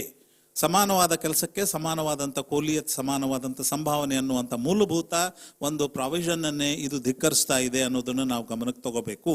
ಹೀಗಾಗಿ ಇವರನ್ನ ಮನುಷ್ಯರು ಅಂತ ಪರಿಗಣಿಸೋದು ಕೂಡ ಸಾಧ್ಯ. ಈಗಲೂ ಕೂಡ 2 ಗ್ಲಾಸುಗಳ ಸಿಸ್ಟಮ್ ಜಾರಿಯಲ್ಲಿದೆ, ಪ್ರಾಕ್ಟೀಸ್ನಲ್ಲಿ ಇದೆ ಅಂತಂದರೆ ಇದು ನಿಜವಾಗ್ಲೂ ಕೂಡ ಡಿಸ್ಕ್ರಿಮಿನೇಷನ್ ಅತಿರೇಕವಾಗುತ್ತೆ. ಇದು ಸಂವಿಧಾನದ ಮೂಲಕ ತುಂಬ ದೊಡ್ಡ ಉಲ್ಲಂಘನೆ ಆಗುತ್ತೆ.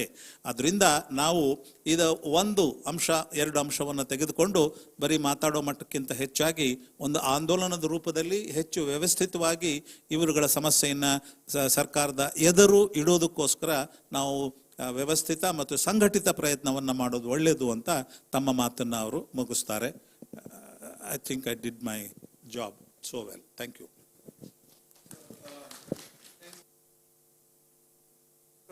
When we were coming here, and there was this very interesting piece that I ended up in reading, and that is something which was reflecting on the work we are doing. It's by a physicist. He says that it is we should not teach the world how it should be. Let's listen to the world instead in order to learn from it and how to think about it. He made that observation with regards to the atoms and physical behavior. But the idea of waste narratives was something similar. We wanted to sit and just listen. And the first point of changing the status quo begins with listening. So that people come in the room, people have a word, people who are doing things, who are cleaning the streets, they have issues, they have challenges. So they have to put out their grievance to someone. And it is a way of a collective therapy, which is quite fashionable these days amongst the middle class. But it is a therapy where working class shares their heart out, and then we take it from there. And then we collectively build something that we can, what Professor was suggesting, was like, let's take this conversation in different places. And once we do that, there is nothing great in suffering alone. You have to put your suffering out to the world so that the world listens, so that the status quo is changed. And this is why we were intending to do this conversation here. And we are keen to do this in other parts of the subcontinent. And we are also keen to do it in other parts of the city. And we are quite grateful that Indian Institute for Human Settlements has agreed to partner with us for the whole series to take this conversation in different cities across India. Thank you. ಮುಖ್ಯವಾಗಿ ಹೇಳಿದ್ದು ಪ್ರಪಂಚ ಹೇಗಿರಬೇಕು ಅಂತ ನಾವು ಪ್ರಪಂಚಕ್ಕೆ ಹೇಳೋ ಬದಲಿಗೆ ಪ್ರಪಂಚದಿಂದ ತಾನು ಹೇಗಿರಬೇಕು ಅಂತ ನಾವು ಕೇಳಿಸ್ಕೊಳ್ಳೋದು ಹೆಚ್ಚು ಒಳ್ಳೆಯದು. ಆ ಕೆಲಸವನ್ನು ನಾವು ನಮ್ಮ ಕೆಲಸದಲ್ಲಿ ಅನುಸರಿಸಿದ್ದೇವೆ. ನಾವು ವೇಸ್ಟ್ ಪಿಕ್ಕರ್ಸ್ ಜೊತೆ ಕೆಲಸ ಮಾಡುವಾಗ ಅವ್ರು ಏನು ಮಾಡಬೇಕು ಎತ್ತ ಮಾಡಬೇಕು ಅಂತ ನಾವು ಹೇಳ್ಕೊಳ್ಳೋ ಬದಲಿಗೆ ಅವರು ನಮಗೆ ಏನು ಹೇಳಿ ಬಯಸ್ತಾರೆ ಅನ್ನೋದನ್ನು ಹೇಳಿ ನಾವು ಆಲ್ಸೋ ಅದನ್ನು ಲಿಸ್ನಿಂಗ್ ಮಾಡೋದನ್ನು ನಾವು ಕಲ್ತಿದ್ದೇವೆ. ಹಾಗಾಗಿ ಅವರ ಜೀವನದ ಬಗ್ಗೆ ನಮಗೆ ಹೆಚ್ಚಿನ ಹೊಳವುಗಳು ಸಿಗ್ತಾ ಇದೆ. ಈ ಸಂಸ್ಥೆಯ ಸಹಕಾರದೊಂದಿಗೆ ಮತ್ತು ಹಸಿರು ದಳ ಮತ್ತು ಆತರ ಸಂಸ್ಥೆಗಳೊಂದಿಗೆ ಈ ನಗರದಲ್ಲಿ ಮತ್ತು ಈ ದೇಶದಲ್ಲಿ ಮತ್ತು ನಮ್ಮ ಸಬ್ ಕಾಂಟಿನೆಂಟಿನ ಬೇರೆ ಕಡೆ ಈ ಥರದ ಕಾರ್ಯಶಿಬಿರಗಳನ್ನು ಹೆಚ್ಚು ಮಾಡಬೇಕು ಅಂತ ನಾವು ಆಶಿಸ್ತೇವೆ ಅಂತ. ಇನ್ನು ನನ್ನ ಕಡೆಯಿಂದ ಈ ಥರದ ಅದ್ಭುತವಾದ ಒಂದು ಅವಕಾಶ ಕೊಟ್ಟಿದ್ದಾರೆ. ಹಸಿರು ದಳದಿಂದ ನನ್ನ ಈ ಅಸೋಸಿಯೇಷನ್ ಶುರುವಾಗಿರುವಂಥದ್ದು. ಈಗ ಕಬೀರ್ ಬಂದ ನಂತರ ಹೆಚ್ಚು ಬಳಸ್ತಾ ಇದ್ದಾರೆ ನನ್ನನ್ನು. ಸೊ ಇದರಲ್ಲಿ ಭಾಗವಹಿಸಿ ನನ್ನ ಮಾಹಿತಿಯನ್ನು, ನನ್ನ ಅರಿವನ್ನು, ನನ್ನ ಜಾಗೃತಿಯನ್ನು, ನನ್ನ ಮನಸ್ಸನ್ನು ಸುಧಾರಿಸ್ಕೊಳ್ಳೋದಕ್ಕೆ ಅದ್ಭುತವಾದ ಅವಕಾಶ ಕೊಟ್ಟಿದ್ದೀರಿ. ಧನ್ಯವಾದಗಳು. ಇದನ್ನು ಇಂಗ್ಲೀಷ್ನಲ್ಲಿ ಹೇಳಕ್ಕೆ ಹೋಗಲ್ಲ. Thank you so much.